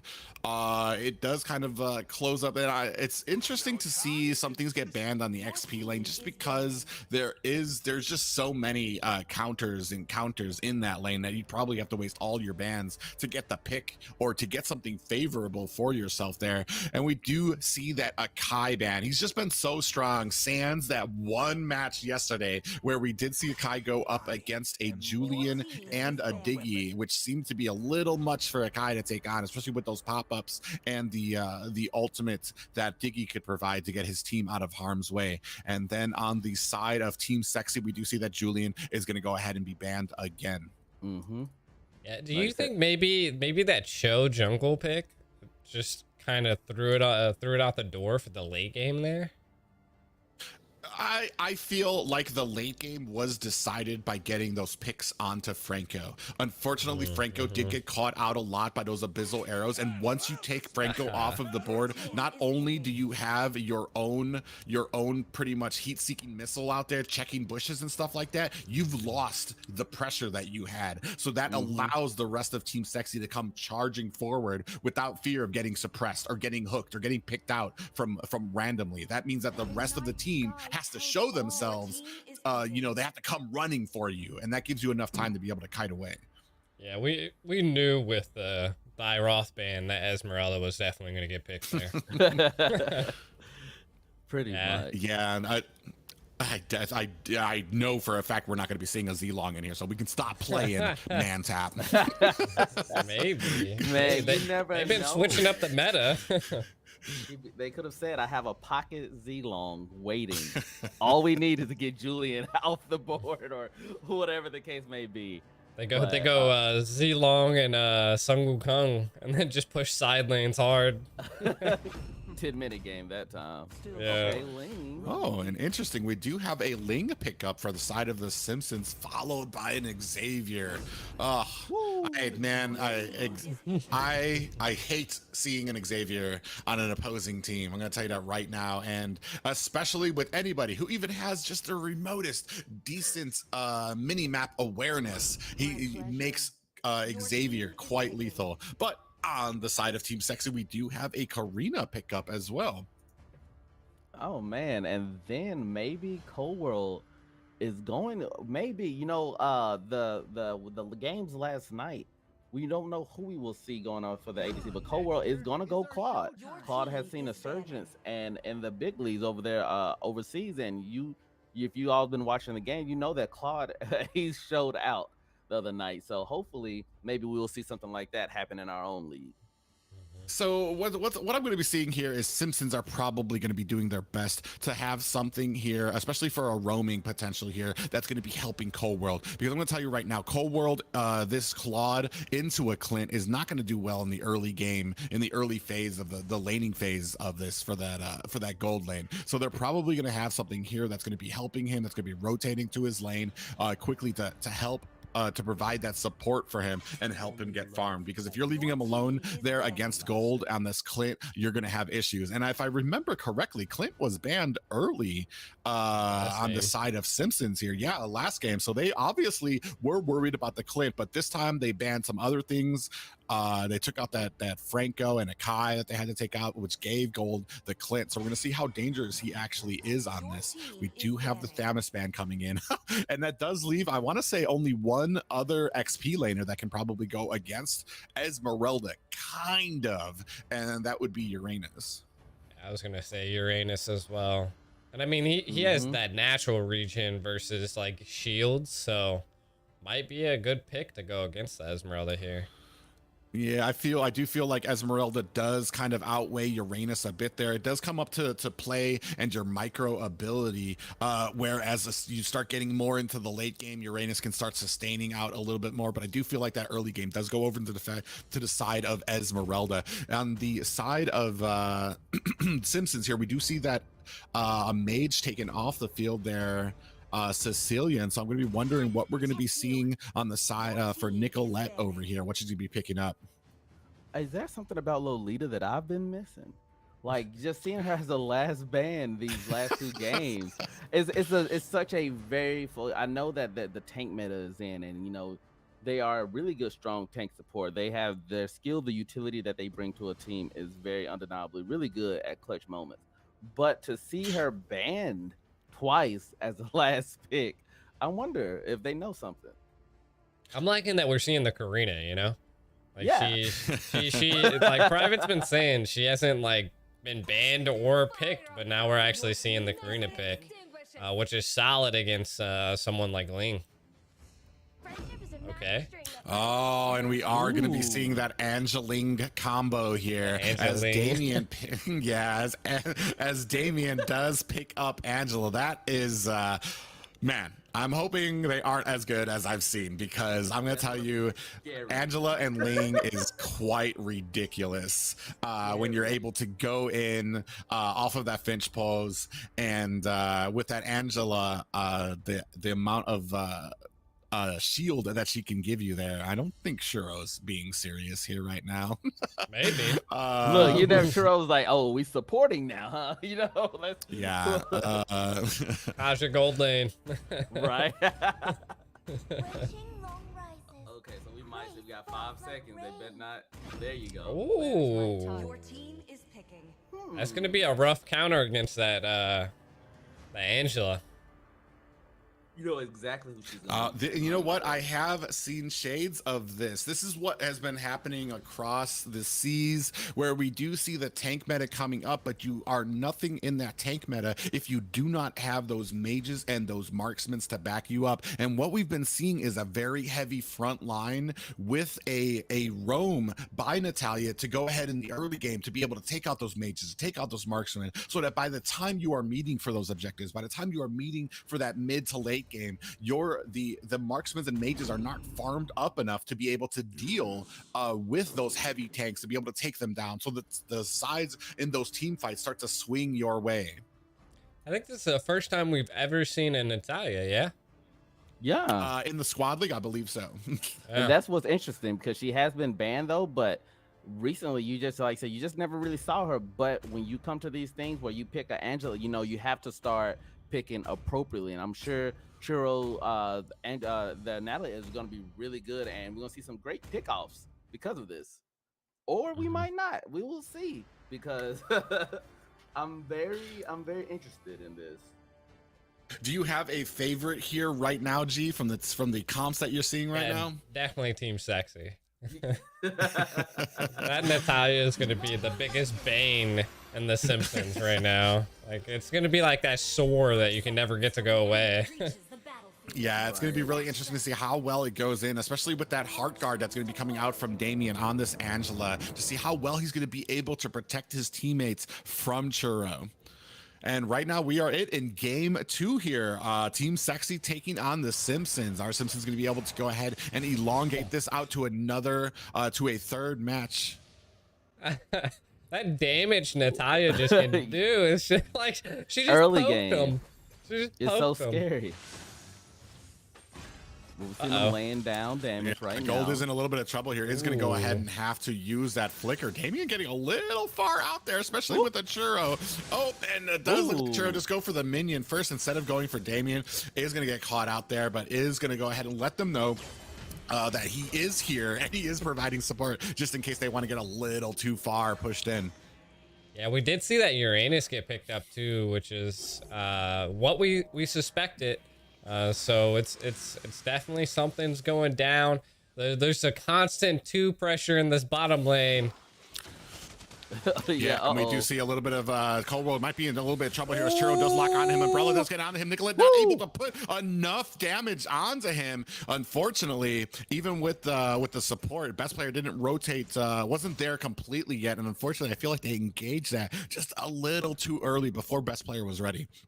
Yeah. Oh yeah, that was definitely seen, but it was able to let them know that they're there. And even though we're within the first 2 minutes, we've already been seeing honestly a lot of action across the board for everyone, and I think that just means that everyone is very excited. We've seen people go ahead to get their boots, get their items ready, and top lane. Yeah, Panda does come on to just Solo, who is going to go ahead and use that sprint to get away. Nicolette does activate that Umbrella onto Manta. Does catch Panda with a little bit of damage. It looks like they're trying to enforce their will a little bit, especially right before they're going to go in for this Lord. Panda is baiting out the time, waiting in that bush. Does come in, but Churro does have him in the sights, is not able to finish it off, even with an Umbrella. Best player putting on some damage. Isn't going to be enough as Mantap is rounding the flank here. Best player is able to pick up that turret, and both teams not really taking a death, kind of playing it a little safe here. Yeah, I want to say like the win conditions here, it's like that Ling is just gonna have to farm as much as possible, because look at that. Oh my god, and Damien taken out. Unfortunately, we do see a Dawning Light go on the Churro. Isn't going to be enough. Churro is caught in a bad way here. It does get taken out by Panda. Unfortunately, 1-for-1 trade right now as it stands. No team really taking a lead, but we did see that Damien just get a little bit caught out with that Angela. And I feel like as we move into the mid game, as we see Damien with that Heart Guard, we're going to see how well that the side of Team Sexy is going to be able to prepare for that. Oh, this is going to be interesting. Yeah, we do see Churro waiting over there, trying to bide his time, going in onto Damien. Probably the wrong target that he wanted to choose for, but is able to push the Simpsons back. As we do have 4 members of Team Sexy here. Damien is going to go ahead and put that onto Nicolette, who does transfer into there. We do see a Dawning Light come in there. A lot of damage going on to Nicolette. Damien trying to get taken out, is taken down. A lot of damage coming down onto him as Whole World is going to have to flicker away. Panda does come in with a Tempest of Blades onto Gold, and he does take him down. Best player powerless to stop him. God! Even with the help of the tower, Panda is able to get away with a sliver of health. That pass would be to be able to have that movement to get away like that came in so clutch for Ling at that moment, and it was amazing to see plays like this. Yeah, and unfortunately, I'm not seeing right now the damage coming from Churro. Oh, as I say that, he does latch on to Cassandra, but again, not able to finish the job. He's just light of it. Apparently, Mantap is in a little bit of trouble here, but he's a Uranus, bro. So I don't even know if that was worth it. Just slapping each other. We do see a little bit of a fight down here at the turtle. We do have Cold World coming down here. Is going to get caught. Tempest Blade does come down onto Gold. He might be in trouble here. Is going to take it down. Panda does go down as Cold World is coming in with that Heart Guard, but it is not enough. They're going to go ahead and disengage from this. That is exactly what Churro needed, to go ahead and start racking up a few more kills so that they can be able to get the items early, because that's what you want. You want that Natalia fed early so that you can be very oppressive to anyone and everywhere. Oh my. Ooh, and just enough to take down Damien. And this is what I would like to see more of. Churro, when he tries to go ahead and latch onto a player with 100% health, they're able to get the safety. But when he goes in there toward the mid game, Cold World actually might be in a little bit of trouble here. He's going to go ahead and try to get out of the way, but Natalia was waiting there. Churro takes him down. Cassandra might be in trouble here as well. Churro! Little best player finishes the job onto Cassandra. Oh my goodness, man. Churro is a mad lad right now. We were just talking about now he's 5-1-1 within a minute, basically. Yeah, it did take a little bit of time. Yeah, and we are going to wait. We haven't really seen this Heart Guard come into play really well. When you see Panda going to get jumped on, and best player and the Nicolette and Churro come in. Wham, bam, thank you, ma'am. Unfortunately, Panda goes down, and this is spelling bad news for the side of Simpsons. Oh my God! Here comes old. He's running. In there. We do see that sheriff coming in. Coworld unfortunately gets trioed at the top, and it looks like this tower is going to go over to the side of Team Sexy. Dude, they have so much burst damage on Team Sexy that it's just getting rough. Moment you see one player, you panic because you know there's 3 of them coming from all these different angles. Oh no! Cassandra, why would you? Cassandra gets caught. Another gank by Churro, Nicolette, and Gold, all sitting there in wait. Unfortunately, we do see that Ling is down here on this turtle. Panda gonna go ahead and try to take it, but he is met by Just Solo. Does he really want this fight here? Unfortunately, Panda is gonna be able to get it. Uses that Finch pose to run circles a bit. Here, Churro. Caught him as Panda's gonna have to go down. That Tempest of Blades does come out, and you see Crowell taking a bit of damage with that hard guard, is able to escape. The rest of the Simpsons are gonna have to disengage here, but right now we are looking at a 4K gold lead for the side of Team Sexy. Wow, you would think that Team Sexy is a different team from the last game we just saw. They seem so much more confident, so much more strong and well-oiled right now than the first game, and they have used that momentum and they just kept pushing forward, and we see that with Damien might be in trouble here. Does get caught by Churro and Just Solo. Cassandra was powerless to stop, unfortunately, and they are just getting caught out, just not really able to cope with the aggression and the that Churro is providing on this Natalia. We see him get confident. Just Solo is just, just soloing it up and giving up the taunts back and forth and getting into their head, I think. But we can't count them out because this was basically the reverse of the first game. And who knows, the Simpsons could make some amazing plays and make an amazing comeback. I'm just excited that it's been a fast tempo, fast paced game. We're only 7 minutes in. Yeah, unfortunately, it does look like the Simpsons, we're kind of banking on that end game. Oh, we do see that best player is going to come out into Cold World. Best player does go down. Churro in a little bit of trouble here, is caught in a bad way by 3 members of the Simpsons here. He is going to go down with a dawning light. Cold World is going to go ahead and try to disengage here as Just Solo. Tempest of Blades does come down and does not catch anybody, but Mantap able to put the finishing touches onto Nicolette, and things are starting to turn into their favor here. I was just about to say that this composition of Simpsons does not bode well for the early game, but as you start moving more and more into the mid and late game, it's going to start favoring them, especially once the Claude gets his item, once Damien starting to spam that heart guard, and once Cassandra gets that damage on that. We do see Just Solo coming in here trying to counter this this Lord get by the side of the Simpsons. Oh, we do see Gold and best player taking a heap of damage. Manson actually might be in trouble. We do see Just Solo coming in with an ult. He does hit 3 of them, and they are forced to disengage, unfortunately, as Team Sexy is going to go ahead and pick up this Lord. Churro just took out Ling. Yeah, that was amazing play. They let them get the start on that Lord. They let them basically do everything, and they came in, was able to last minute, and Churro wiped out 2 characters off the board just like that. Yeah, and honestly, this is what I was talking about. This is what we've seen over on the C region, is where Natalia has become a priority ban, and this is why. Like, you never know when she's coming, and especially if you have the rest of your team who is ready, who is able to go ahead and jump on there. A 3v1 is basically happening anywhere on the map, and you never know where it's coming. I don't know if they have we do see that Tempest of Blades does come down here, but it's not going to be enough as Panda does get stunned out. He is going to be able to get away as Mantap is down at the bottom trying to clear out this way, but we still do have a Lord charging his way through the top lane. Are they going to go ahead and be able to pick up this inhibitor? Time will tell as they crash in right now. We do see the crashing in there. Cold World does come down with a heart guard, and he is able to take down Nicolette with the help of Panda, and they do not get this top tower. It looks like there's a little bit of trouble for Gold, who is able to flicker away, and they do go ahead and suppress this push by Team Sexy.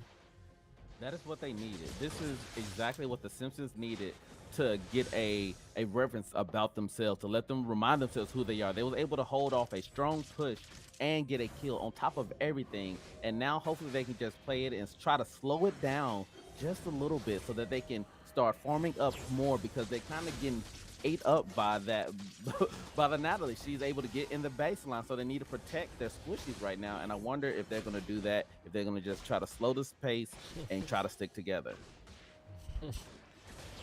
Yeah, it is pretty interesting right now. It looks like Just Solo might actually be in a bad way here. His Breast player does get caught out by 4 players on the side of the Simpsons. A Dawning Light does come in, catches Churro, who is trying to make his escape. Unfortunately, gets caught out by like a random Dawning Light. Does catch him while he was trying to come in. But unfortunately, they do still have the momentum on their side, does Team Sexy, as they are enforcing their will and able to take this jungle at their leisure.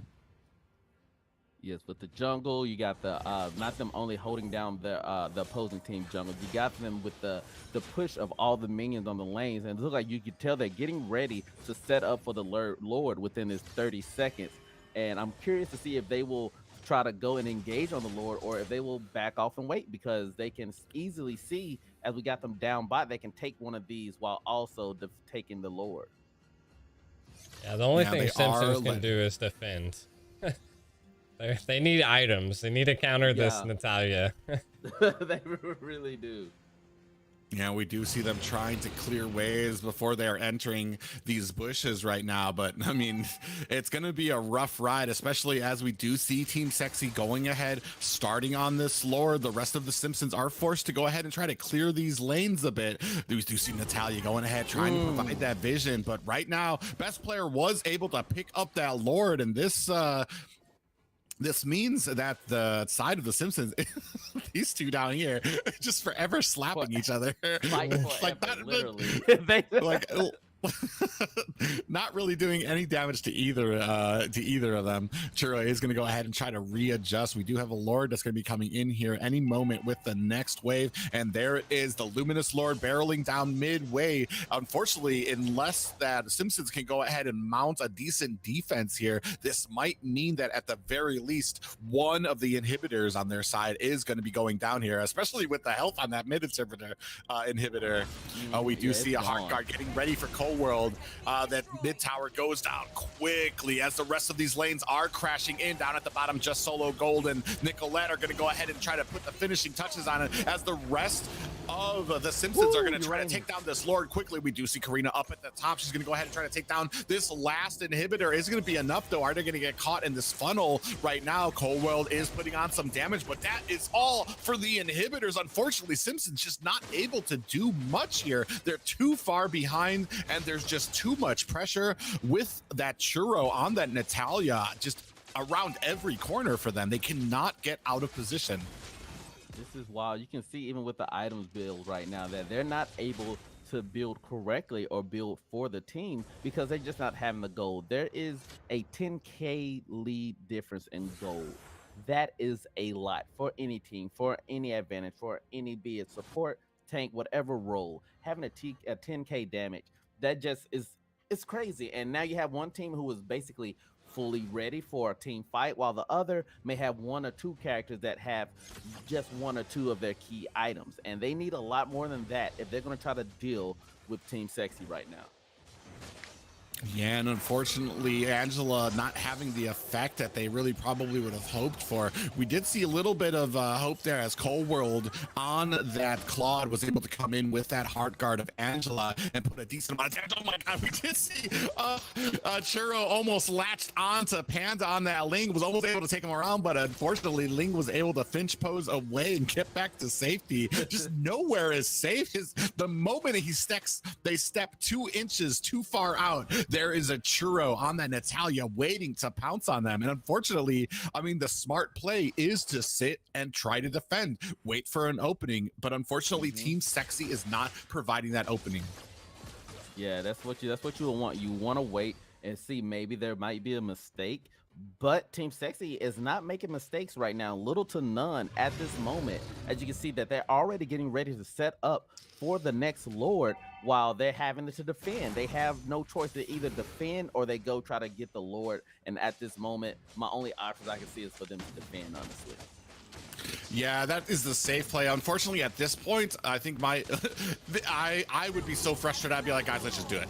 Let's just go charge in there. If we lose, we're gonna lose anyway. But I don't want to spend the rest of my game in this base. But unfortunately, they do play it safe and they do allow Team Sexy to get this Lord, another Luminous Lord barreling down the mid lane. Unfortunately, this time Simpsons do not have any inhibitors to slow this Lord down, so they are going to be meeting. And you do see that the Team Sexy is setting up the rest of these lanes. They are syncing up all 3 lanes to meet at once, so it is do or die for Team Simpsons right now. They do go ahead and meet it at the entranceway. A lot of damage coming in. Mantap taking a bit of damage. Dawning Light does come out. Tempest of Blades comes down. Cassandra goes down. Gold actually taken down, but the core quickly meets the dust. Unfortunately, that is game 2 for the side of Team Sexy. Woo, that was so much faster than our first game that it feels so short, even though that went for a good amount. It went back to our basic. It went about 16 minutes, not too bad, but I'm just like, wow, compared to that first 30-minute game, you can see the builds. You got Nicolette, even though 0-3-9. You got Churro, though, coming in, obviously, as an MVP, 11-2-4 from start to finish. She was picking off Damien's Angela like it wasn't nothing and shutting her down quickly. And Angela got caught off a couple times. We saw one of the major plays where she was just, it looks like, I don't know if there was an error or she was just standing there, if she thought she was in a bush, but she was in the open. And I think from that moment on, when they got that hit, that it just went all uphill for Team Sexy, but sadly downhill for the Simpsons. Yeah, a real interesting gameplay there too, but to hear this MVP Churro, and even if we talk a little bit about the last game too, on Churro on that Selena last game as well, providing the support to be able to pick off Franco, to provide the fear to the team every single bush, and that's pretty much been the story of this. They get that roam that makes it a worry, that makes it a concern to go into any bush, to linger somewhere for too long, because you know that there's going to be a Selena, there's going to be that Churro waiting in the bush with whatever he's playing on the roam, and that has been the story here. It really it stopped a lot of offense and a lot of spacing from the side of the Simpsons. Natalia, man, it's just a great gameplay by him. 11-2-4. I mean, that's just amazing. Yeah, and it was crazy. 100% team fight.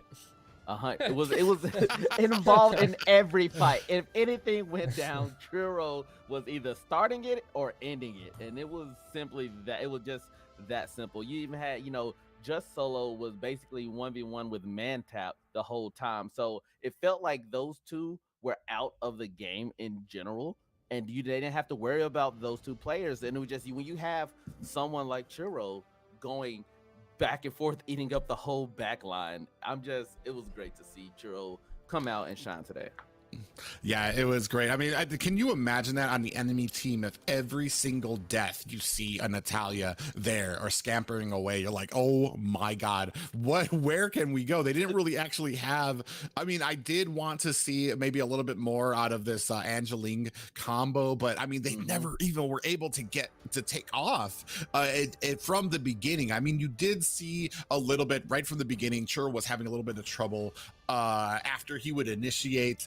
He wasn't exactly getting the kills on people. They were actually able to get away. They were able to disengage. But I mean, the moment he started getting kills, it just became a snowball effect, one after the other, and spelled doom, unfortunately, for the Simpsons.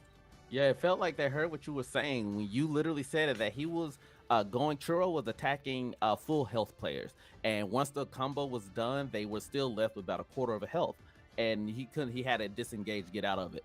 But it just like a switch flipped or something happened, and he started doing the opposite of that and engaging on targets who were half health or below. And when you get that ball rolling, like you said, it was crazy. And we didn't get to see the Angeline combo like we wanted to, because he shut that down. He made sure to target Angela no matter what. Whenever Angela was around, we even saw him dive back behind several towers just to make sure to get the Angela. Even though he died for it in the end, they made sure that no one was going to get saved by that Angela.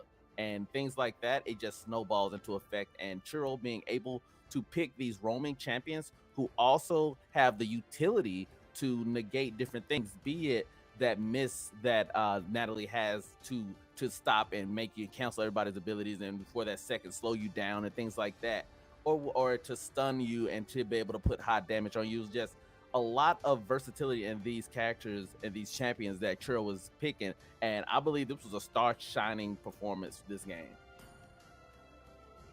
Yeah, no, I was actually surprised to see the Angela, and then I was even more surprised to see the Natalia. Yeah, you were. I mean, I was like, I'm pretty sure this is the first time I've ever seen a Natalia in the league out of 3 seasons. You know, I was like, all right, bud. I could tell that when that Natalia pick went out, I think all the hairs on G's head stood up, because I think he was telling us before about facing Natalia, who absolutely dominated him and his team in a ranked match. That's because I picked Xavier. Natalia is a nuisance. A nuisance to Xavier. Yeah, and honestly, I am loving that we are starting to see at least a little bit of mixture and difference when it starts coming to the roams, whether it's the Franco, the Selena, the Natalia, possibly the Angela. We're starting to see a different kind of adjustment there. We have been seeing a little bit more success now last night with the Matilda as well. So it is starting now that we have kind of settled on that tank meta, and people are talking about, like, it's pretty much predictable about what you're going to see as far as the XP lane or as the jungler or something. And now we're starting to see teams starting to adjust that roam a bit to try to compensate for it.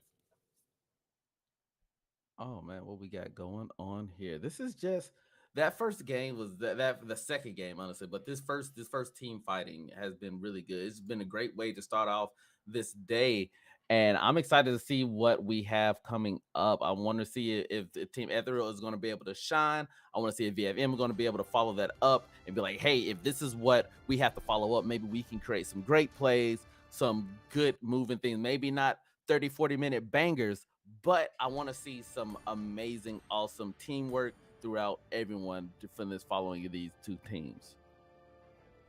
Yeah, I'm actually really happy to be seeing Team Sexy kind of get their momentum a bit here now, starting to feel a little better with their drafting, with their compositions. I mean, man, especially because while there was a support, and I don't want to discount Best Player and Nicolette for their roles on the team, but seeing how well that some of the newcomers on the team have been performing is probably a sigh of relief, especially going to be as they come out of this series and going into next week. Exactly. I think no matter what, this was like a good, like, hey, we can work as a team. We can do this together. We do work very well together. And I think it's, like you said, like a sigh of relief, a load off their back, a weight off their shoulders, where they like, oh, all right, no matter what, now we're back in it. We got the dust off, we got the kinks ironed out, and now we're able to sit here and go into next week's with the win, and with the defiant, second game win, honestly. And now it's like, it's going to be great, because when you have these momentum swings and these momentum shifts throughout the whole tournament, it leaves everyone on their toes to not know what to expect except a great game no matter what. Interesting. Yeah, no. Now we're gonna go ahead and jump into probably a good 10-minute, 15-minute break here. I'm pulling the teams together, seeing what's going on. With it being Father's Day weekend and stuff like that, a lot of people are kind of running into some things. So we'll be back in like 15 minutes. We'll see you guys then. Look at the potato. Look, fathers.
And For all of our new viewers, welcome welcome to the show.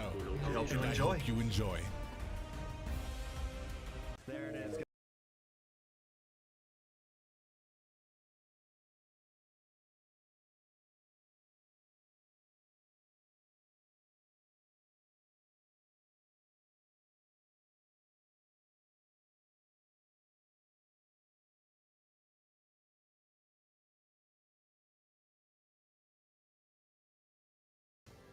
Why are you laughing? Welcome back, guys. Oh my god, the potato won't stop laughing. We're back from the break. The teams are ready. I appreciate everybody waiting for these teams to go on. We finished the first round versus Team Sexy and the Simpsons a little bit faster than normal, even though the first game went to the end of time. Like we didn't even know if it was gonna end. But we do now have VFM versus Athriel, so it's gonna be another good match. Hopefully they go the 30 minutes again. You know, we'll see if they can last as long as Team Sexy and Simpsons. Private Frisky, what's your guys' takes on these games here? Yeah, it's going to be an interesting match. Both of these fairly new, not fairly, are brand new to the league, worked their way through our pre-qualifiers event, the tournament there, and earned themselves a spot on the league. But there have been troubles. Both of these teams had the unfortunate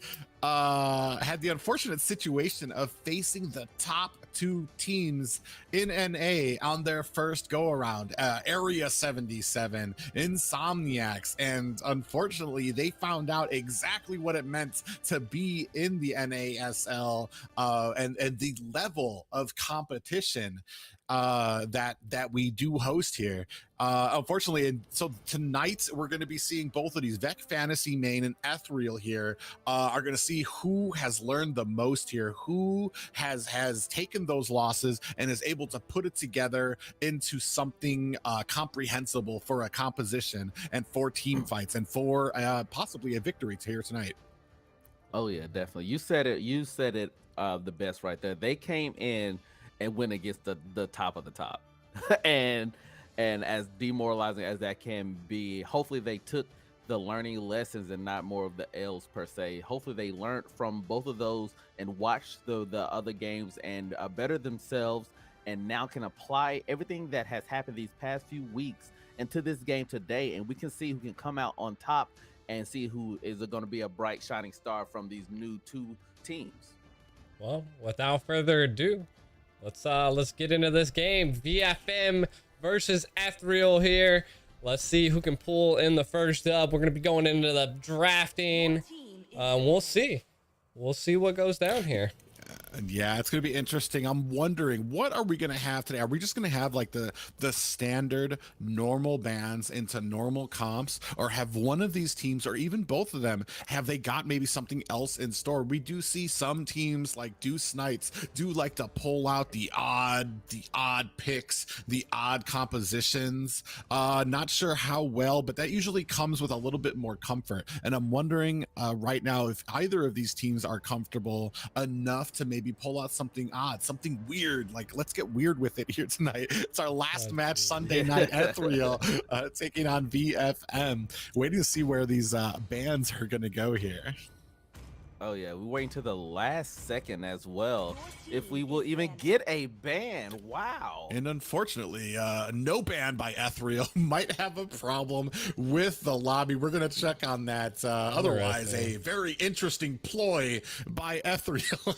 Yeah, that's bad. We don't care so who you confidence take. in it Right? that they don't even need a ban. Interesting. So we are... I think Apparently ZXC was I don't know, sleeping or something. We'll see.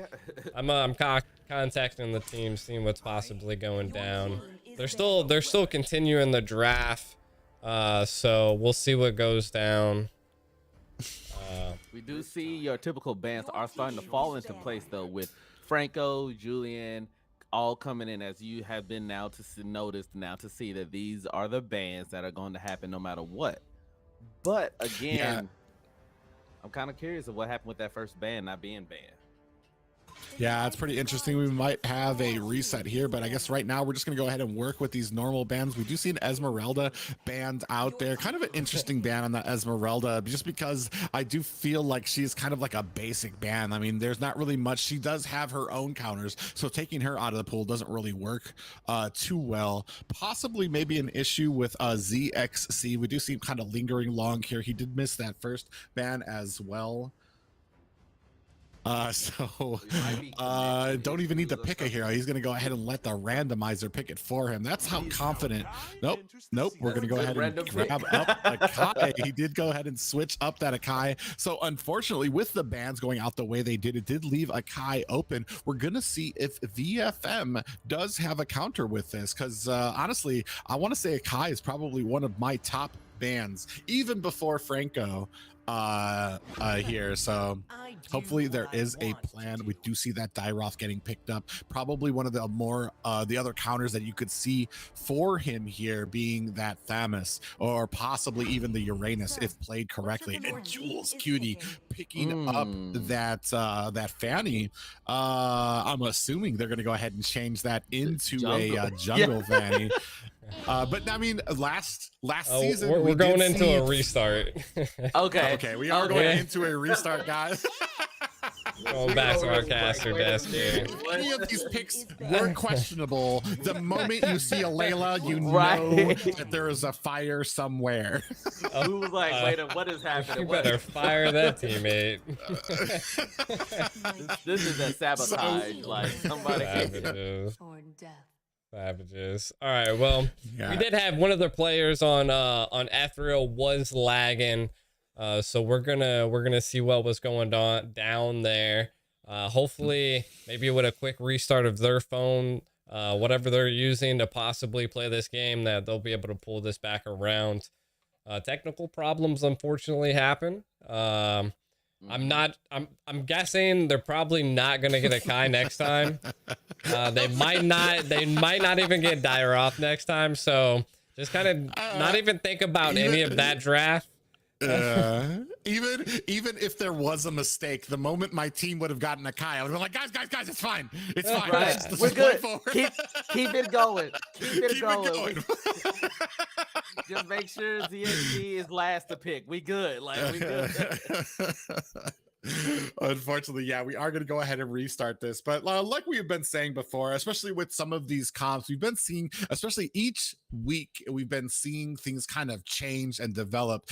Whereas we get the Julian, we start seeing more Karinas in here. Unfortunately, we did see a Grok ban. I'm not sure how serious that Grok ban was, but Grok has kind of been slipping through the cracks as well. Not really getting picked, not getting bans. Maybe people seeing a little bit more holes in the games for that type of stuff. But like I was saying before, there are, like, I feel like roams are starting to be the new adjustment.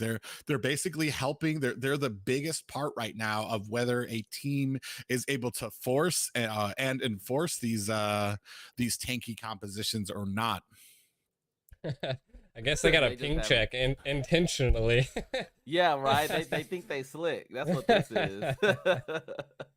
Making sure that they're all good, but that still is good enough. As long as everybody is good, make sure, like I said, their phones, their equipment is good. We see the Akai who was picked. Like we're seeing, making sure everybody can play, because we need that right now, because we don't want to end off on somebody getting disconnected halfway through the game or something like that. Exactly.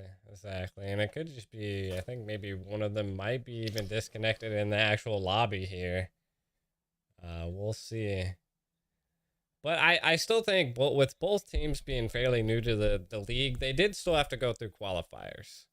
So they actually had to face teams. Private, did any of the teams from last season actually not make it into this season?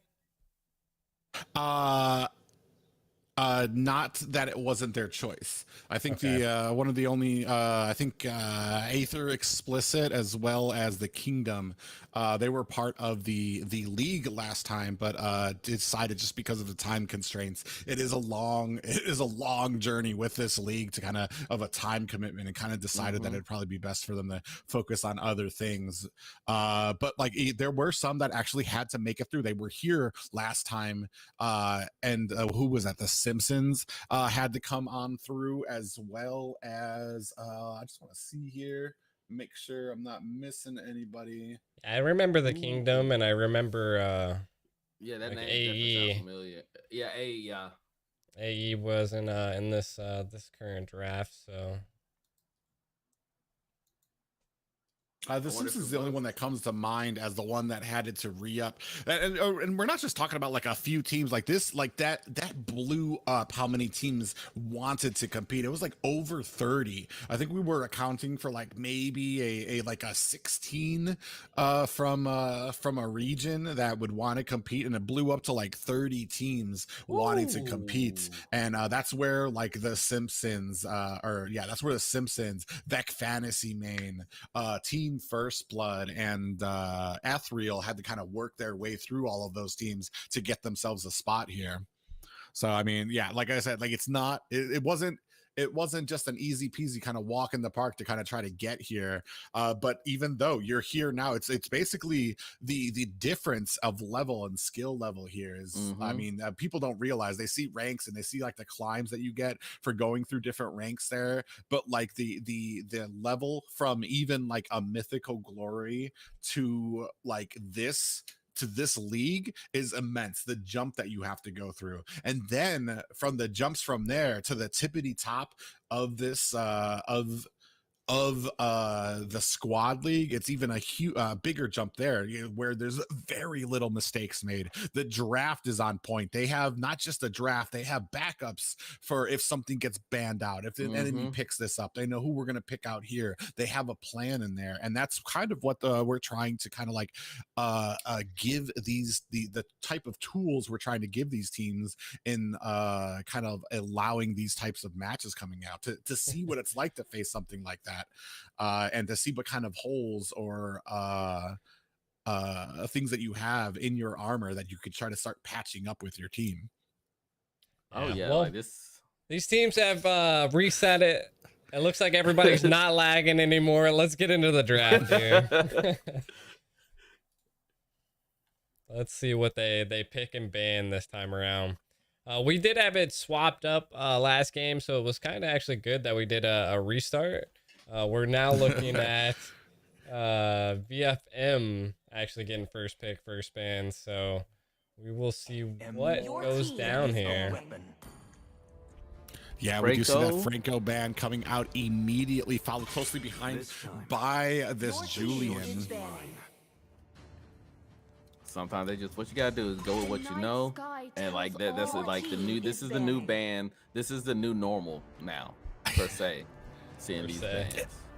Yeah, it's real interesting that we are banning out the Esmeralda. As far as the tier list inside my head, apparently, for the XP lane, I kind of put Esmeralda kind of at the bottom there. She's got so many counters that it's almost not even worth it. I mean, if you're going to see an Esmeralda on the opposite team, there's so many different things that you can counter with. So, Private, with doing all of the statistics and everything that you've seen in the back end side of things, what do you think their comfort picks are? Do we have anybody that has like a really solid character that they just enjoy picking? Right now, as far as Ethereal is concerned, I have to check on it. They're both pretty fairly new teams. So yeah, so knowing what their, like I said, what their back picks are, there, you know, most people have like 3 picks to play certain roles, things like that. Well, I do know Ash Cutie does have a lot of matches. Most of the team, they're very flexible. I feel like they really don't have any heroes that they've kind of stuck with. They've been a lot of Julians have gotten through. I don't really think that's going to be a problem this match. Ash Cutie does have a lot of matches on Eve and a pretty high success rate with her as well. But as far as the rest of the team, they kind of like split around about what they want to pick on. Maybe 2 Balmond picks on M-Boy, who I unfortunately don't see here. But Bami has just joined. He is fresh. I do believe Bami is one of their subs, or at least a person who was who has not played yet. So this is going to be something new that we are seeing from Ethereal, especially in a jungler position. And yeah, like I said, like the rest of the picks, they've kind of been rotating around on their bench. A lot of different picks: Esmeralda, Yuzong, Balmond, Julian. It's all been kind of flexible. They don't really kind of stick to picks yet, and maybe that's just kind of like the newness to the league right now. But man, let me tell you, this Diggy, I've been seeing it a lot. I am not sold on Diggy. I've seen it successful, but I just cannot understand why. There's so many times I've been seeing it. It depends, I guess, on the timing of how you can use that Diggy. We did see in the last series on Saturday that Diggy and Julian were really able to upset Bami. But what that lacks here on the side of VFM is you do have the Diggy, you do have that ultimate that is able to kind of upset a Kai ult, but what you don't have and what you are lacking is that pop-up to go ahead and stop the ult. And that's what is one of the biggest problems with the Kai and the Balmond or something like that, is that spin and being able to pop it up. That's one of the biggest counters for it. So we're going to see how well VFM can manage, or if they're going to have something up their sleeve to pick out here. Yeah, I'm very curious. Like I said, that Diggy. Usually, whenever you see a Diggy, they're either all or nothing. Diggy is and through an amazing support, and actually have great burst damage as well, if they build correctly. But you kind of got to go all in on those builds as well, which is very, like I said, it's a very thing you don't know what to expect from seeing a Diggy. And of course, being able to get out of all those different crowd control ults because of his ults will be great, but it's all about timing, and it doesn't last long. So if that ultimate gets baited out before the full team fight, it could be game changer, and then it could be a whole team swipe between everything. So it's all going to come down to timing with Yui's play on Diggy. Yeah, we have talked about being able to spread out your CC a bit when you are dealing with Diggy. Fortunately, we don't really see too much CC on the side of Ethereal. I mean, we do have maybe a little bit from the Wan, the slow that you're going to get from Ash Cutie on that Eve. But I think Akai being right now the big target, which might be a little bit of a mistake on Ethereal, probably going to be wanting to pick up a little bit more CC, a little bit something else to keep Diggy busy here a little bit. But honestly, some very strong picks by both a Dyroth and a Valentina on the side of VFM. But then on the side of Ethereal, we do have this Akai. A Wan was able to get through, and it looks like we are going to see a Uranus into this Dyroth. And honestly, it's kind of a toss-up. We were talking about this before. Once you get to the top, the tippy top of that paper scissors rock in the XP lane, Uranus is, I mean, I feel like he's a very strong pick in XP lane right now, not because he can be dominant, but because he can basically be there. He can hold them there. He might not be winning the lane. He might not be able to clear quick enough for against a Dyroth, against a Thamus, or against an Esmeralda. He might not be able to clear and rotate to help, but he will be able to keep that laner busy. He will be able to go and cut lanes and be able to get away. So I mean, I feel like he's still such a strong pick right now that might be getting overlooked a little bit sometimes. I was interesting that they banned Hilda. Yeah, that was something I was gonna say about that, because that is another, Hilda is very strong, but you don't really see her at this caliber of play. Don't know why, but maybe they know something we don't. Maybe there's a random Hilda pick along their lineup that they know that maybe someone had. Maybe Zia's got a random, who knows, but that seems like a pick that you wouldn't waste on your last span. Yeah, well, Zia's favorite has played Hilda once, but has also played Lolita, Atlas, Kufra. So I don't think, like, I'm not sure that Hilda was like one of those like ace in the holes for Zia's favorite. Oh, this actually might be a little bit of a problem Because I'm kind of wondering how you're going to be able to get in some anti-heal against an Estus for the side of VFM right now. You're going to maybe have to put some on your Valentina, which is going to nerf her damage a bit, maybe even have it on Diggy as he's running in. But but you're gonna, if you have it on Diggy, that means you're gonna have to be aggressive with him. Your team, you're gonna have to ult in maybe. You're gonna start the engagement. Diggy's gonna run in with that time journey, that ultimate to negate a bunch of the CC while the rest of the team just engages right behind him, because otherwise, I mean, Diggy's very squishy. So you're gonna have to have the rest of the team there to kind of support that anti-heal if he's gonna go ahead and get those if he's gonna be getting those items for that. Yeah, that's the only one I can see. I mean, you could like I said, no matter who else you put it on besides Diggy, if you put it on someone else, it's going to nerf down, so to say, their traditional build. Is going to hinder them maybe, or cause them to play a little bit differently, because they're going to have to play according to the items that they get, be it a Dominion Ice somewhere or anything, or a necklace on someone that usually wouldn't probably have it. There are a few items that will be needed for their anti-healing purposes, but we don't know who will take that. I'm just guessing it's going to be Diggy most likely. Yeah, but we are here, game 1, VFM Vec Fantasy main taking on Ethereal here on our last series of the night. Laying down damage. Right, yeah, I don't know what's going on right now. Top, like that was not looking good for him. Yeah, already taking down a bunch of damage. Maybe not respecting that damage does get taken out by Jordan here at the top. We do want a pause out there. And unfortunately, we're going to go ahead and try to get this straightened out. Maybe a little bit of a lag issue for one of our players right now. But one thing I did notice on the side of Vec Fantasy main, there isn't, I was going to say that they don't really have a great early game right now, but they do have that Dyroth, and he is apparently annihilating Uranus early. Maybe that is part of the problem, the lag there being it, but I feel like it might be a little bit of a struggle for Vec Fantasy main in the opening bits of this game until they can start getting those items for their composition.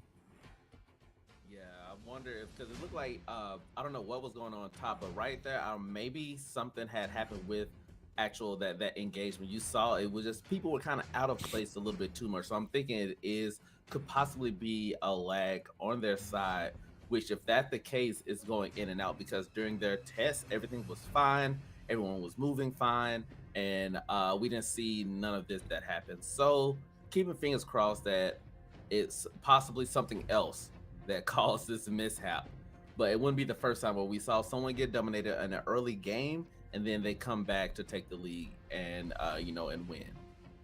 Yeah, I don't know what was possibly going on, but that Uranus just absolutely got plopped by a Dyroth. Literally like 30 seconds in, and I was like, what is going on? It didn't make sense. I saw that. It did not make sense, and then they were just kind of running around right there at top. And when you have the tank cannon minion doing a major damage on you, I was like, something that can't be right. They are good to go though, so let's see what goes down. We're gonna go back into this game. Oh, and it looks like Zia's favorite might be in a little bit of trouble here right now. We do have the pause. The last even with the flicker, able to catch him. Unfortunately.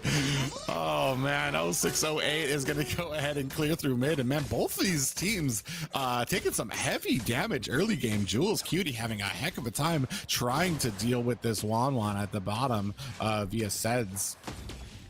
And that's because I want to say 1-1's been banned all night besides this. Oh my God, ZXC in a little bit of trouble too. Again, might be going down here. He's not going to be able to get away. He is, unfortunately. Jordan not able to finish the job again, but ZXC's going to have to go back again. Not having any fun with this Dyroth right now. And this is just allowing Dyroth to get all the gold lead ahead, being able to get that gold shield. And if he takes that off, he's going to have a tremendous gold lead. And that's the one person you don't want getting their items ahead of you is a Dyroth. Yeah, and unfortunately, it does look like it's happening again. Up at the top, we do see that Jordan is already cutting the lane. Zia's favorite going to go ahead and take on a bunch of damage from Seoi, while Bauman's going to go ahead and disengage. It looks like he might actually be a little late for the rotations to this turtle, as we do see Zia's favorite able to eke away as VFM is able to go ahead and put the final touches onto this turtle. CXC taking a heap of damage again, man. Unfortunately, I think like really not knowing really how to counter this Dyroth on this Uranus right now.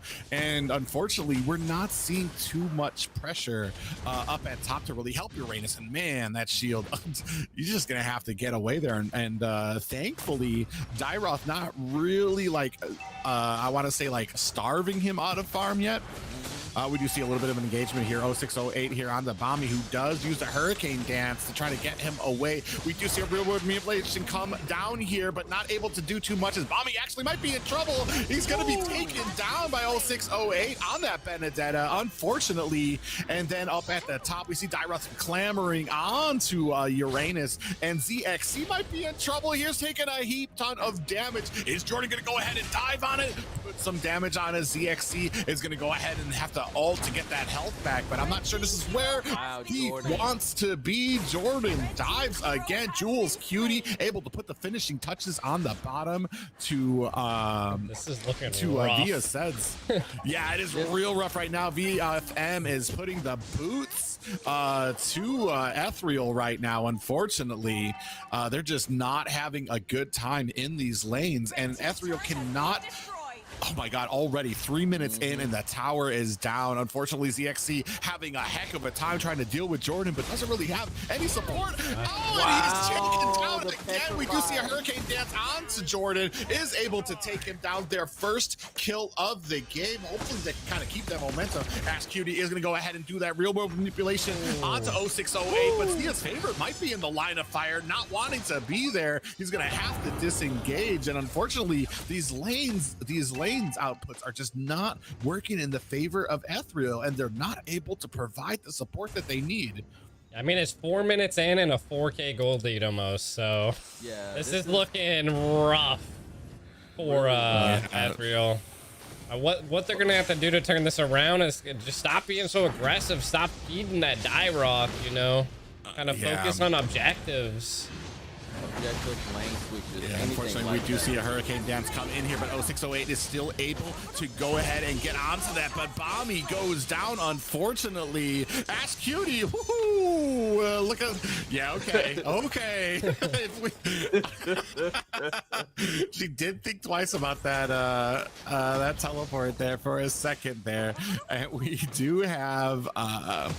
And we do have Yui here at mid trying to provide some pressure, but right now, oh my God, and Dyroth up at the top is putting some damage on the ZXC. Might be in trouble here. He's trying to get away, but is not able to. Unfortunately, this match is too much for him up in that lane. Ash Cutie actually might be in trouble. Gets locked on by Jordan and a ton of damage. Seoi able to put the finishing touches on him right now. Ethereal having a heck of a time dealing with it. Not able to kind of recoup after those initial damages. Bombi comes in with a Hurricane Dance. It is bouncing around Jordan, but still a ton of damage went on to him. 0608 coming in with that. All Zia's favorite is able to top up Bombi, but they are not going to be able to stop this tower push at mid. Seoi coming in with some damage. Zia's favorite is going to have to disengage as Bombi is there to provide some support, but man, oh man, ZXC might be in a little bit of trouble. He's going to smartly try to teleport away before Jordan is hunting for him. That is crazy, and I've been noticing Seoi has been only basically getting the ult from Estes, you know, and that's a really smart pick because you would think, you know, no matter what happens, they're gonna have that ult, that Estes ult for both teams now, and with how they're playing, they're being aggressive. It's just really interesting that you will see an Estes pick, but it actually gets flipped reverse, you know. Yeah, we just see Like a real that. manipulation come down. Sayowi is able to get out of the action here. Yui comes in while 0608 is trying to chase down Bombi. Might not be enough. Ash Cutie gonna go ahead and use those boots to sprint away, but Zia's favorite and Via Sense are in a bit of trouble. They are able to disengage here wisely, but the turtle is up, and it looks like this one might not be contested. Oh my gosh! Jules Deleted. Cutie with that sawed off right to Sed's face. Bloom into next year. Man, they pick up the turtle. They're going to go ahead and take up this blue and maybe put some pressure onto this next mid tower. 12-1 game already. It's they're doing split pushing and stuff like that, but it's looking a little rough for ETH. Hopefully they're able to get their charisma back, turn this around.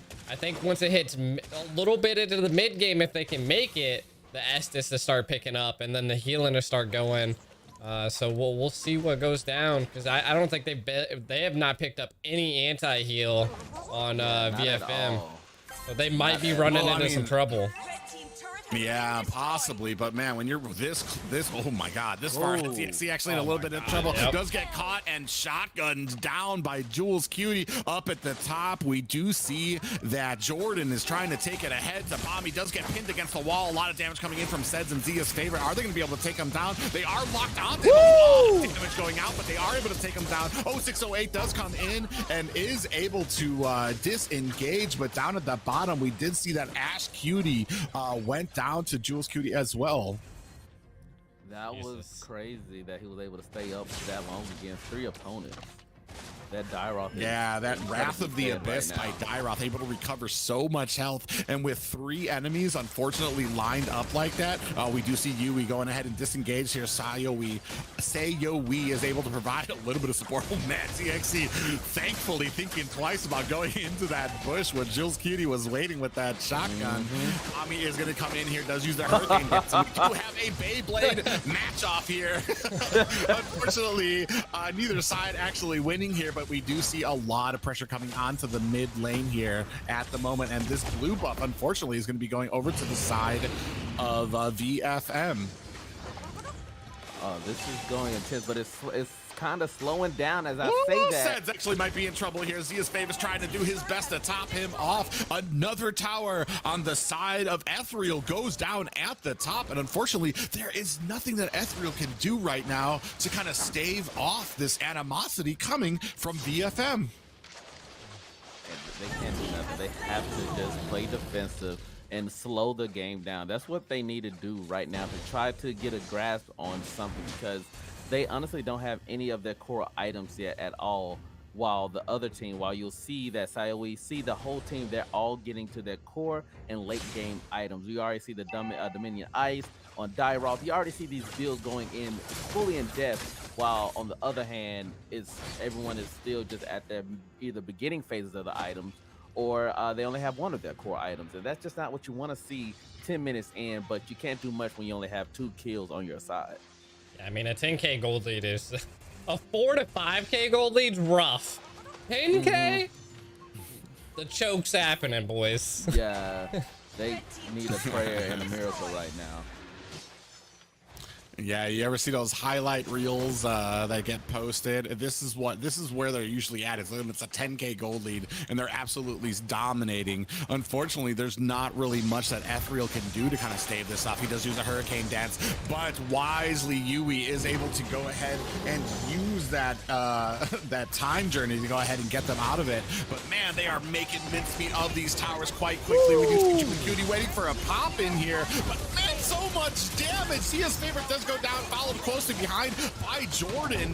Via said does go down on the hand of Jules Cutie, and there are only 2 left. Good. 2v4 here, and this is left. Yeah, this is definitely not going good. Bobby's gonna try his best, but I don't think he can do anything but dance in his base. Unfortunately, this goes over to the side of the VFM, and a dominating performance at that.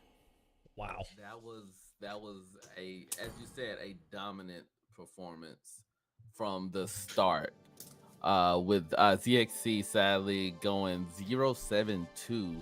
Like we said, he was only able to get a couple of items, a couple of their core items, while you had Sayowi, you had everyone else were fully kitted out by 10 minutes in the game. Your standout, which is I can see you have Julius Cutie is your MVP, but man, Dyroth was not holding out at all either that game. Yeah, and unfortunately, I feel like ZXC had a little, there was maybe a little bit of an experience gap between the two. I mean, you saw when you're going up against a Dyroth, especially early game as a Uranus, you already know he's going to have that advantage over you. So you need to try to play around that. What I saw was a Uranus getting a little too greedy too early, going out there and trying to meet Dyroth head on. I mean, just let him take those minions, let the minions come to your tower, take them safely. And then what would happen is you would see Jordan go behind and start cutting that lane, which would kind of bait out ZXC to come out there, meet him head on. And what would happen? Jordan would put on the damage again. And once he got low enough, there was no place safe for you to hide. He's going to dive you under tower. He's going to regain all that health back with that Wrath of the Abyss ultimate. And he's going to be able to get away. And unfortunately, I mean, the team of Ethereal were not in a position to be able to provide support up there. They're putting the focus onto the marksman lane, weren't even doing too well there either. And unfortunately, if once that's happening and you're kind of steamrolling from the top here, Uranus starts falling off when he doesn't have his items, and especially if he's getting outmatched by somebody. I mean, there really isn't a point, especially when what you want is to be tanky, to go in there and to draw out all those abilities. But as we started reaching the mid game, ZXC unfortunately was having a lot of trouble there. Yeah, they were definitely having a rough time. Definitely by far one of our quickest matches. Oh god, yeah, 11 minutes. What Ethereal needs to do here is they need to draft and counter. They definitely had some interesting sportsmanship and stuff go down. And we might be having a problem here. Yeah. Oh god. That was just it was very intense, and that's one another thing where you hear usually the first battle, the first fight isn't during the game. It's during the draft phase. It's during the draft pick. That's when everything comes into play, because people think, a meta is just a saying, meta is just a cliche, but it's important. And if any game has proven that, was this game today. Yeah, unfortunately, and that's what came out is we did see an Akai get picked up. But then once you get that Akai and then you hand over a Valentina, there has to be some type of answer for that. And this is just the growing pains of coming into a league like this and having to learn. It takes time, it takes patience, and it takes some practice there. Another good thing on the side of VFM is, and it really, I mean, it looked really bad for Ethereal, but man, VFM, once they got like a little bit of wiggle room, once they got it's one thing to get ahead in your lane, but not only was he getting ahead, but also Jordan was putting the damage to the tower as well, so that it meant something. And every single kill that was happening meant something. They were able to get objectives. They were able to push on towers. And I mean, that's that snowball effect. If you can't, if you're able to get the kills, that's the difference between a lot of these games. People start getting too focused on kills and they forget that there's objectives that you need to get. And then we'll go into a kill. It's like a 6-7 game in the opening 7 minutes, but nobody's gotten a tower yet.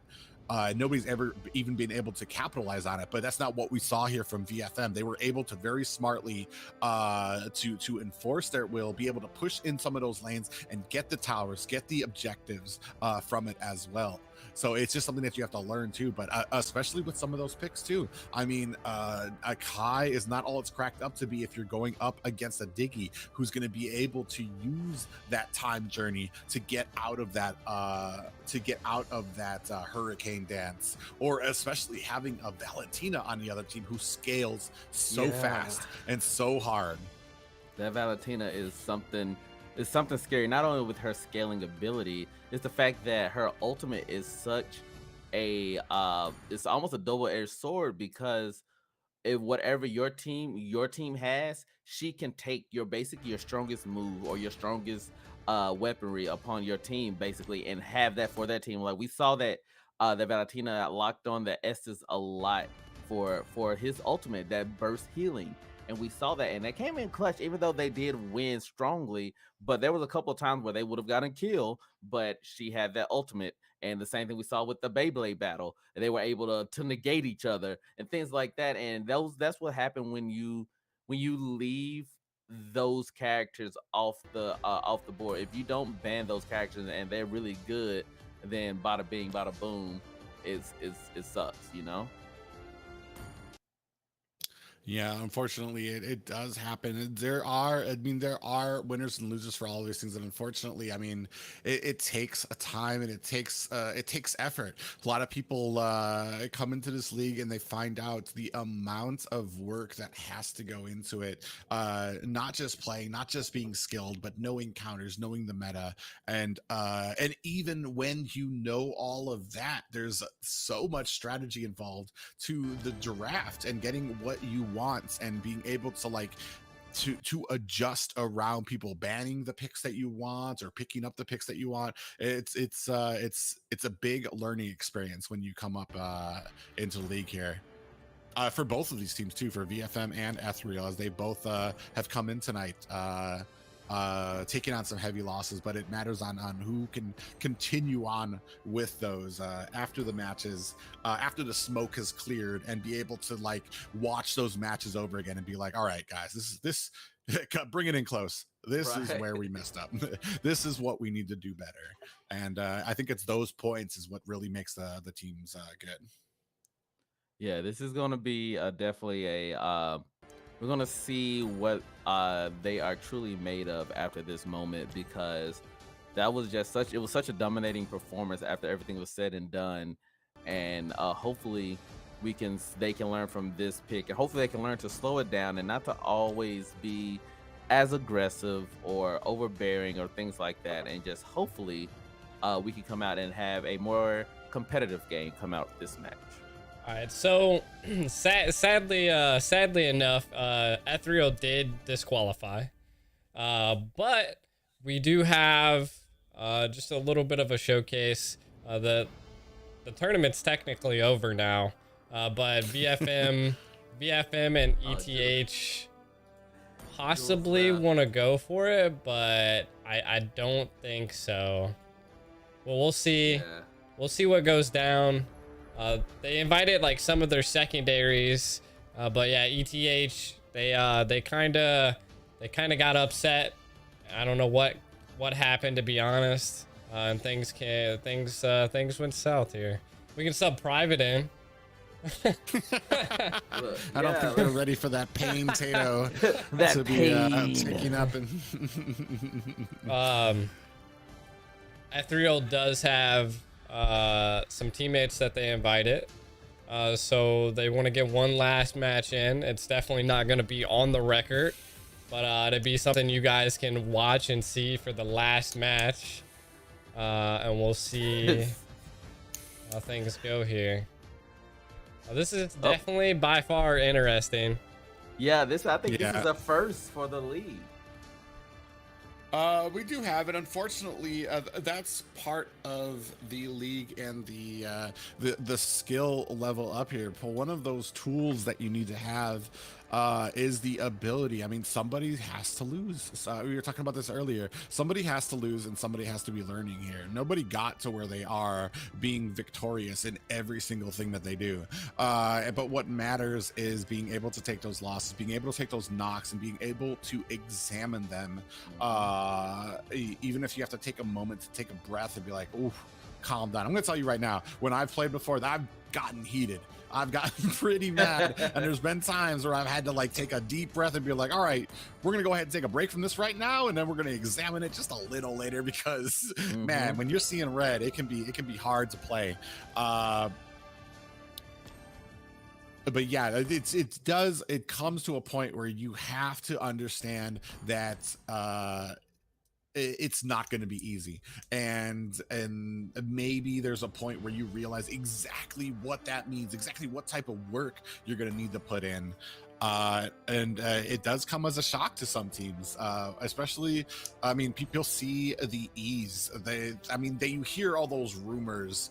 BTK was able to go to the Philippines, and they got third place and made NA the second best region over there. But you barely hear about all the work, how many years those guys have been playing together. Not just playing together, but hardcore. I want to say like 16-hour days into it, and that's kind of what it takes here. The familiarity with each other. It's not just nobody just herps derp their way through to like a world event like that. It takes time, it takes effort, and it takes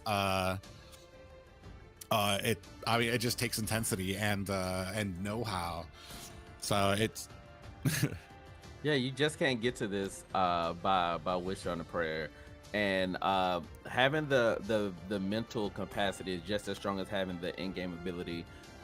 Being able to withstand taking a loss, or to withstand the trolling or the playful banter with people spamming the recall button, things like there's tons of things, but you got to be able to withstand that mentally, because it's a hard game. Part of playing the game, you want to be able to get into your opponent's head, because if you can do that, you can get them off tilted on so many ways, rather than just your typical laning phase or your typical ban picks or things like that. It's both a mental and a physical game, in the sense of being able to know how to play, knowing not only your champion, but knowing your opponent champion, knowing the ins and outs, being able to have backups, and being able to know matchups, because you can know all of your teams, you can know all of your characters by front and back, but if you don't know the other characters, if you don't know that so-and-so can't play up against your cat, like that can come into the late phase too, and it can hurt you. And it seemed like that's what happened with that Dyroth Uranus matchup. It was just a very dominating performance, and you can see where it can lead to if you don't know your players. All I want to say is Sprite's good. Sprite is very delicious, not sponsored, but should be. Keep you guys updated. I think it was Zia's favorite had a drop on VFM, so we're waiting on one sub for them.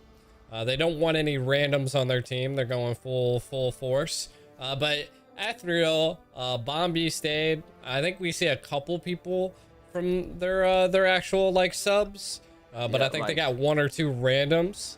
But they want to go. They want to go at it again. They said that they didn't like how they got 11-minute.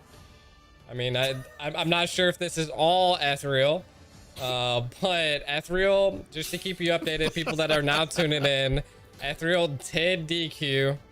To be honest, I don't know what happened. It crumbled. All the drama and stress stays with them, you know. But to me, it's when stuff like that happens for me. Yeah. Maybe it's just where I'm from and how I was brought up, but like first of all, I'm a big trash talker when it comes to things like this, and especially if you beat me and you think that that's gonna hush me up, I'm gonna go even further, like, but you can't do it again, and dig myself into a deeper hole while we're waiting for them. But man, it just, unfortunately, I mean, it happens. People get frustrated in this game. Are we ready to go? We are ready to go.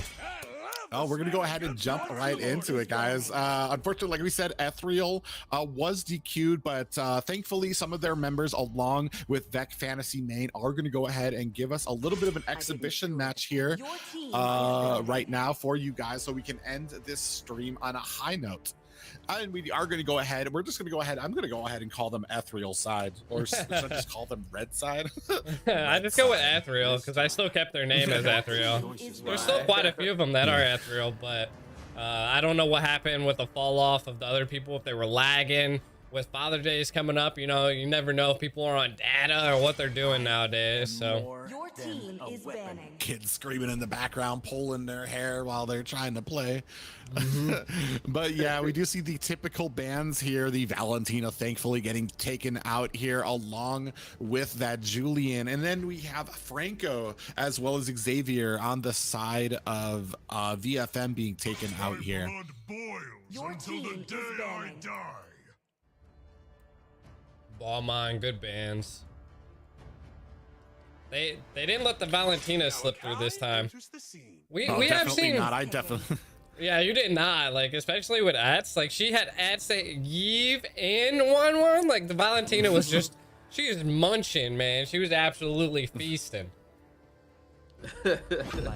Everybody was her Your like team just an is oyster on her picking. platter. It was ridiculous. I wonder if they're Yeah, we do actually see- going to play, like, high level here with, you know, being a little bit of randoms on the side of Ethereal here. In our expedition match to end the night. Let's settle things down. That is a Your team nasty is picking. Karina skin. Yeah, we dude, can hard. I Okay. do what I Jordan want. with Dyroth unfortunately, again, we though. do have an opposing Dyroth.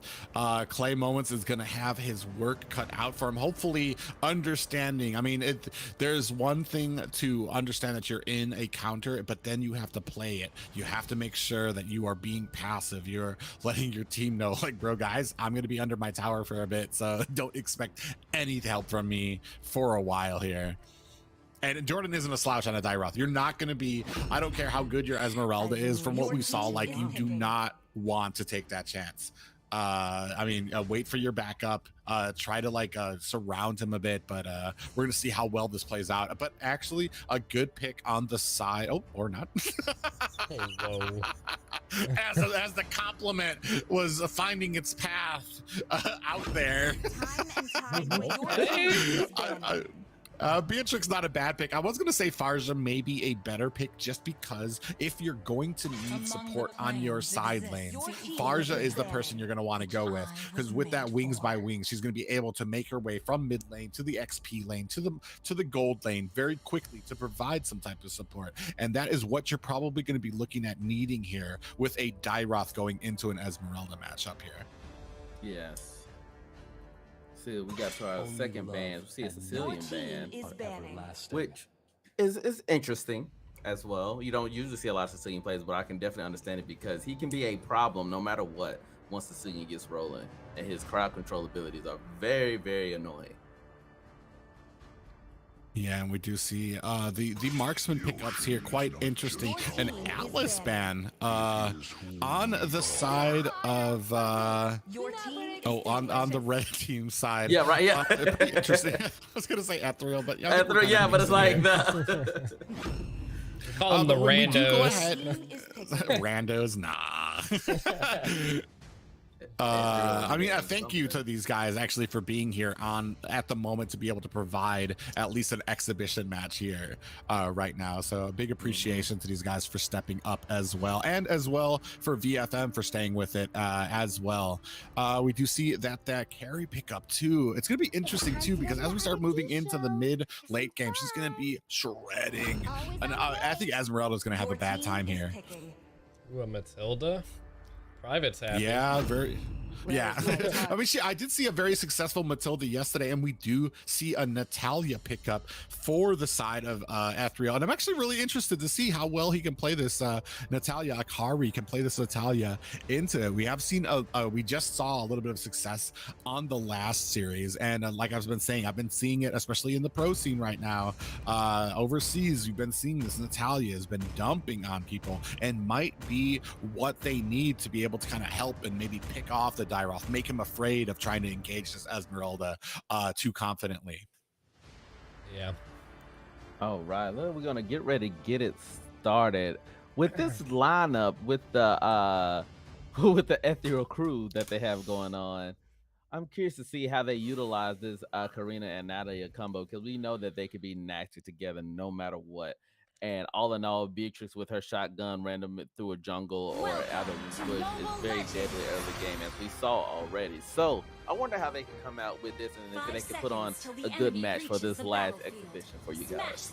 I mean, they did really good with that Vendetta. I mean, before, it's crazy now that they're going with Ling instead, you know? Because they did really well. Maybe that's a hard counter to Kai nowadays. The Benedetta. Well, it does provide a decent amount of slow. I think it was more that Diggy that was able to provide an offset. We do see Akari coming in. Say we in a win, but the trouble is able to to get away with a sneeze of health left. Akari, Oh! auto attack takes her down in What the mid, is- but also able to take down Sayoi. So we have a 1-for-1 trade. High impact in this early game. Bombi coming in for this, but he is able to go ahead. Oh, no, he isn't. Wait, he did. Bombi stole it. Bombi was able to steal that Lethal Wanderer from 0608.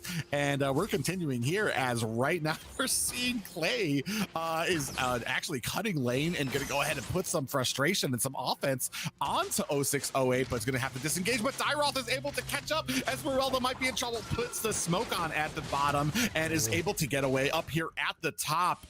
Reaper in a little bit of trouble, just get caught by Akari, might be in a little bit of trouble. A lot of damage coming on. TC and Bombi here to join in the fray and are able to take down Reaper. We have a high kill matchup here. 1 minute and 30 seconds, and we have 4 kills on the board. I need to take a breath. I feel like the randos on Ethereal might have a grudge against VFM. Right. I feel some non-intentional. God, 0608 Wow. is coming in. Wings by Wings does have to be popped. Bombi is here. Feather Airstrike does come down. 0608 in a little bit of trouble. Arkari and Bombi able to disengage and gonna go ahead and catch that quick line. Bush does take him down. Poor Akari didn't even see it coming. But meanwhile, at the bottom, Clay Moments is going to go ahead and put on some damage onto this tower, but I don't think he realizes Jordan is on the way. But oh man, is this really a fight that you want, Clay? He's going to go ahead and disengage while 0608 is getting countered here, is able to go ahead and pick up that turtle. That was intense. I mean, it's so hard to call this type of game like this because everything is so fast paced. It is pedal to the metal, balls to the wall. Everyone is going in at 100% full throttle, and it's like, wait, chill, but no one is chilling at all. Everyone is out for blood. Like I said, it feels like there's a drug match. I mean, it might be a little bit of bad blood. I don't know who these randoms are, but they came in kind of quick too. They're like, VFM, who wants to face them? They're like, us. Ari is gonna go ahead and latch onto Yui. Yeah, they are waiting. Bombi and TC are here to go ahead and help out, but Yui is gonna go ahead and not waste that flicker, but use that flicker to go ahead and disengage and get away. But Bombi and Akari sitting here, hiding behind the bush, maybe trying to find a better position, but do think twice about this engagement. Feather Airstrike does come down onto Sayoi. It's going to use those black boots, but Akari is sitting there waiting to put on the damage, but here comes 0608, might be able to put the damage on, does not catch him, and they are able to disengage while 0608 does waste that ability. We do see that Jordan is over here going ahead and cutting the lane.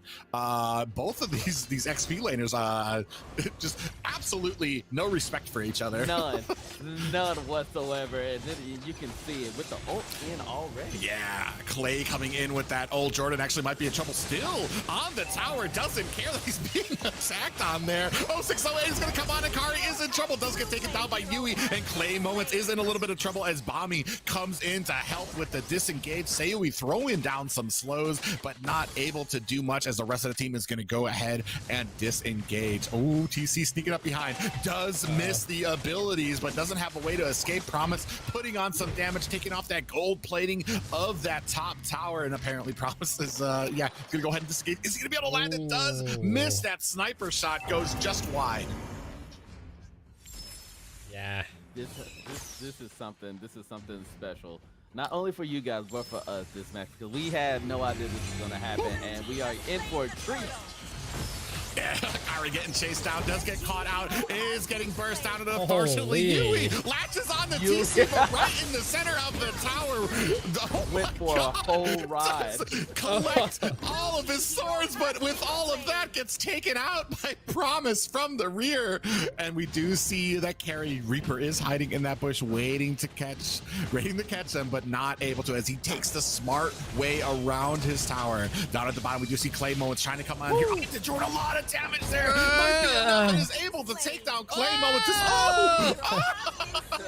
With the assist of the tower, down goes Jordan.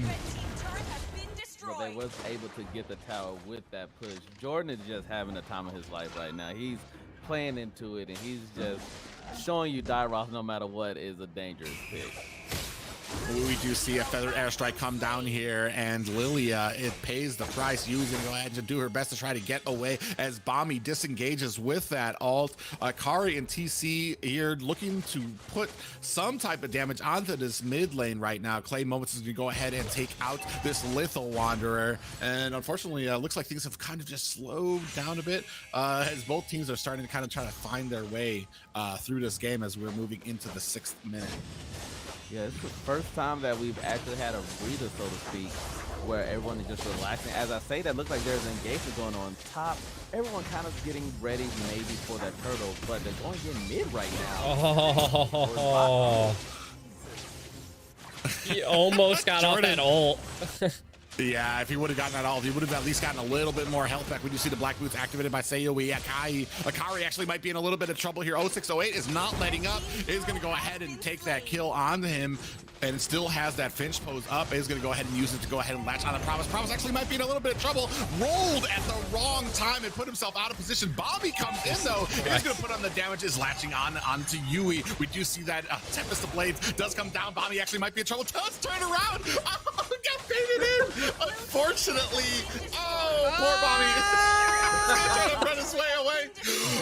Oh my God, he's trying to get away. He's going to be able to put enough damage on. He is not, and they are able to take him down. Honestly, really close to, if he would have gotten latched onto Yui, it might have been another type of play coming in there. 0608 able to get their 3rd turtle in a row for Vec Fantasy main. Shee. They're building appropriately, but this is crazy. Like, if we just look at the items real quick, let's see what they are deciding to do. So there's no trolling or anything like that in the sense of item build as we see. Oh my God, Reaper gets bamboozled in that bush, taken out quickly, and Yui is powerless to help out. Akari's gonna go ahead, poker face into this bush, does meet Sayoe with some slows and bombs for her actions. 0608's gonna go ahead and grab this blue. He's gonna be looking for a fight now. Up at the top, is he gonna be able to find Promise? Ooh, doesn't look like it yet. He's gonna go ahead and help clear out this lane.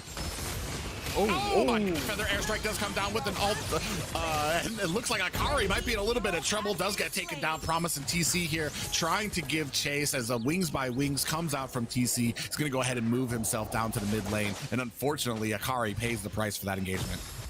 Dude, Farz's bird just played some music while she was flying. That was new skin, man. I was telling you. For a reason. You get a little bit of tunes when you're caca. Or just looking in trouble. Oh, Jordan actually might be in trouble here. Bombi able to clean up quickly. We do see TC coming in with that Wings by Wings. Feathered Airstrike does come down. Sayoe charging in. 0608 actually might be in trouble here as he checks the wrong bush. Promise gives him a face full of lead with that shotgun. And he's actually quite low. And does Bombi realize it? Are they going to go ahead and try to give chase to this? It looks like they are. Akari comes in. Oh my God. Both go down as TC is there to help clean up the remains of 0608 there. Yeah, it looks like it's going to the randoms of Vec or to Ethereal right now. They're actually scaling a little bit higher right now.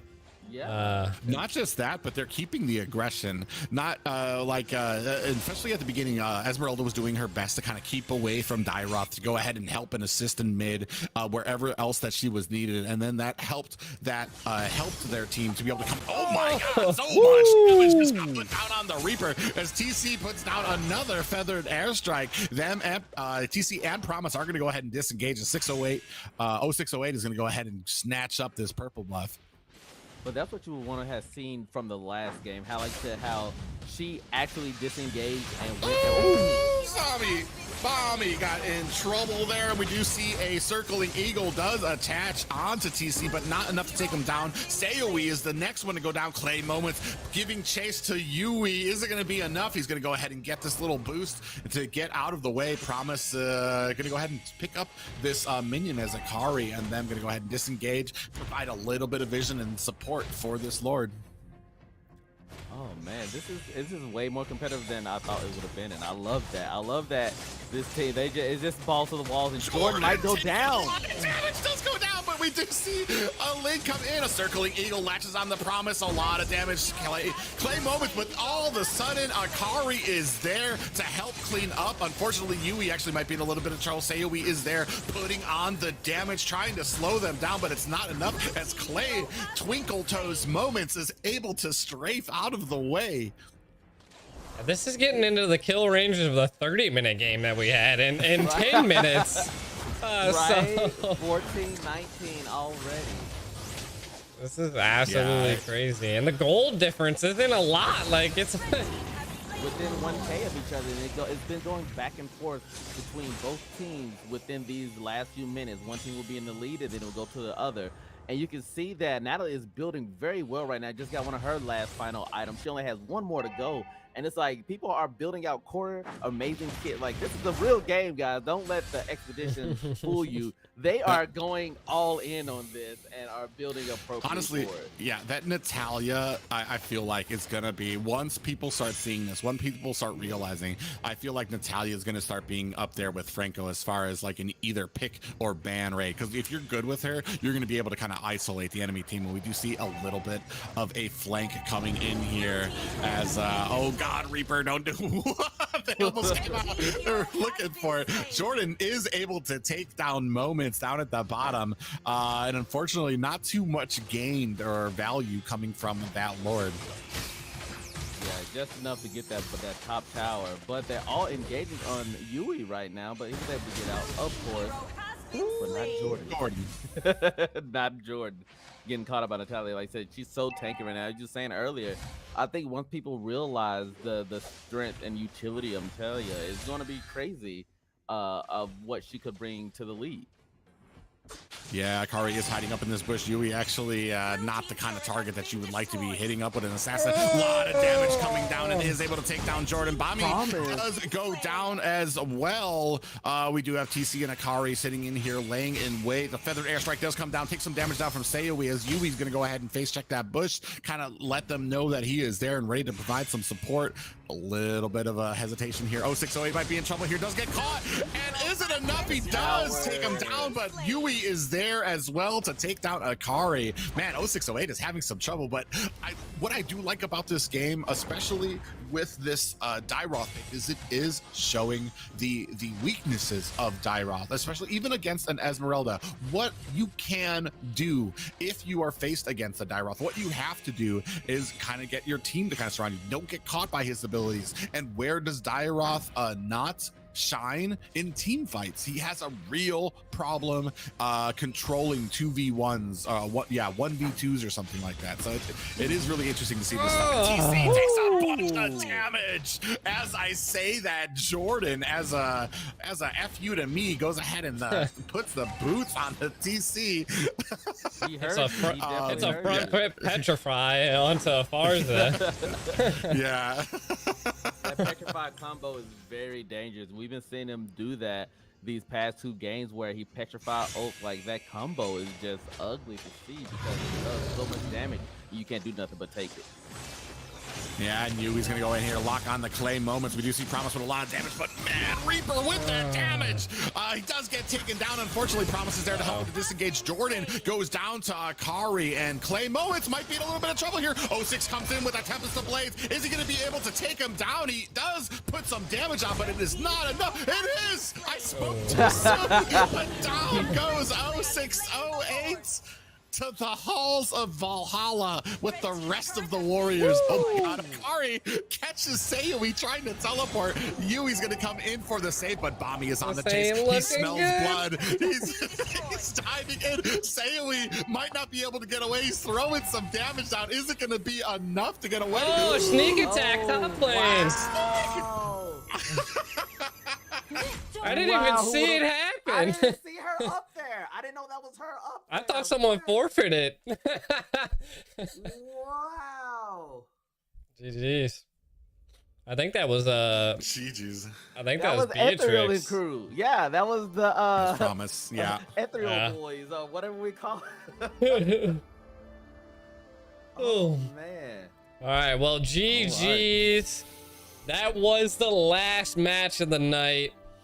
we did a little bit of an exhibition there because Ethereal had to pull out. They got disqualified there by just all leaving. So hopefully at some point we will hopefully see them again. Maybe they'll get their cups of teas together and, you know, bang it out and be all right. Before we go and all of that, man, make sure to follow all of us content creators, Gita, Kaio, me. We got Private, and we also have Frisky. And then also, don't forget, all the teams on here have their own socials. Definitely stop by and follow them. As well as if you haven't subscribed to this YouTube channel, make sure you do. Private, Frisky, do you have any last words?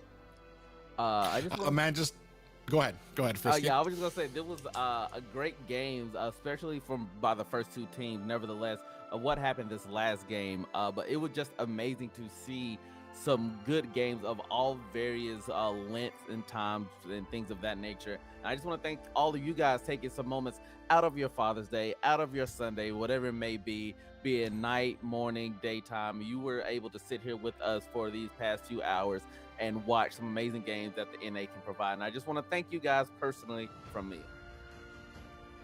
Yeah, and I definitely want to thank all the teams that participated here tonight, the viewers. Like Frisky said, it is Father's Day, so thank you guys for making us a part of that. Especially big thank you out to VFM for kind of holding it together with us tonight, and those subs that came in to help out with that kind of scrim match that we had here at the end. Guys, like I said, like it's not the easiest league, and this is where you find out.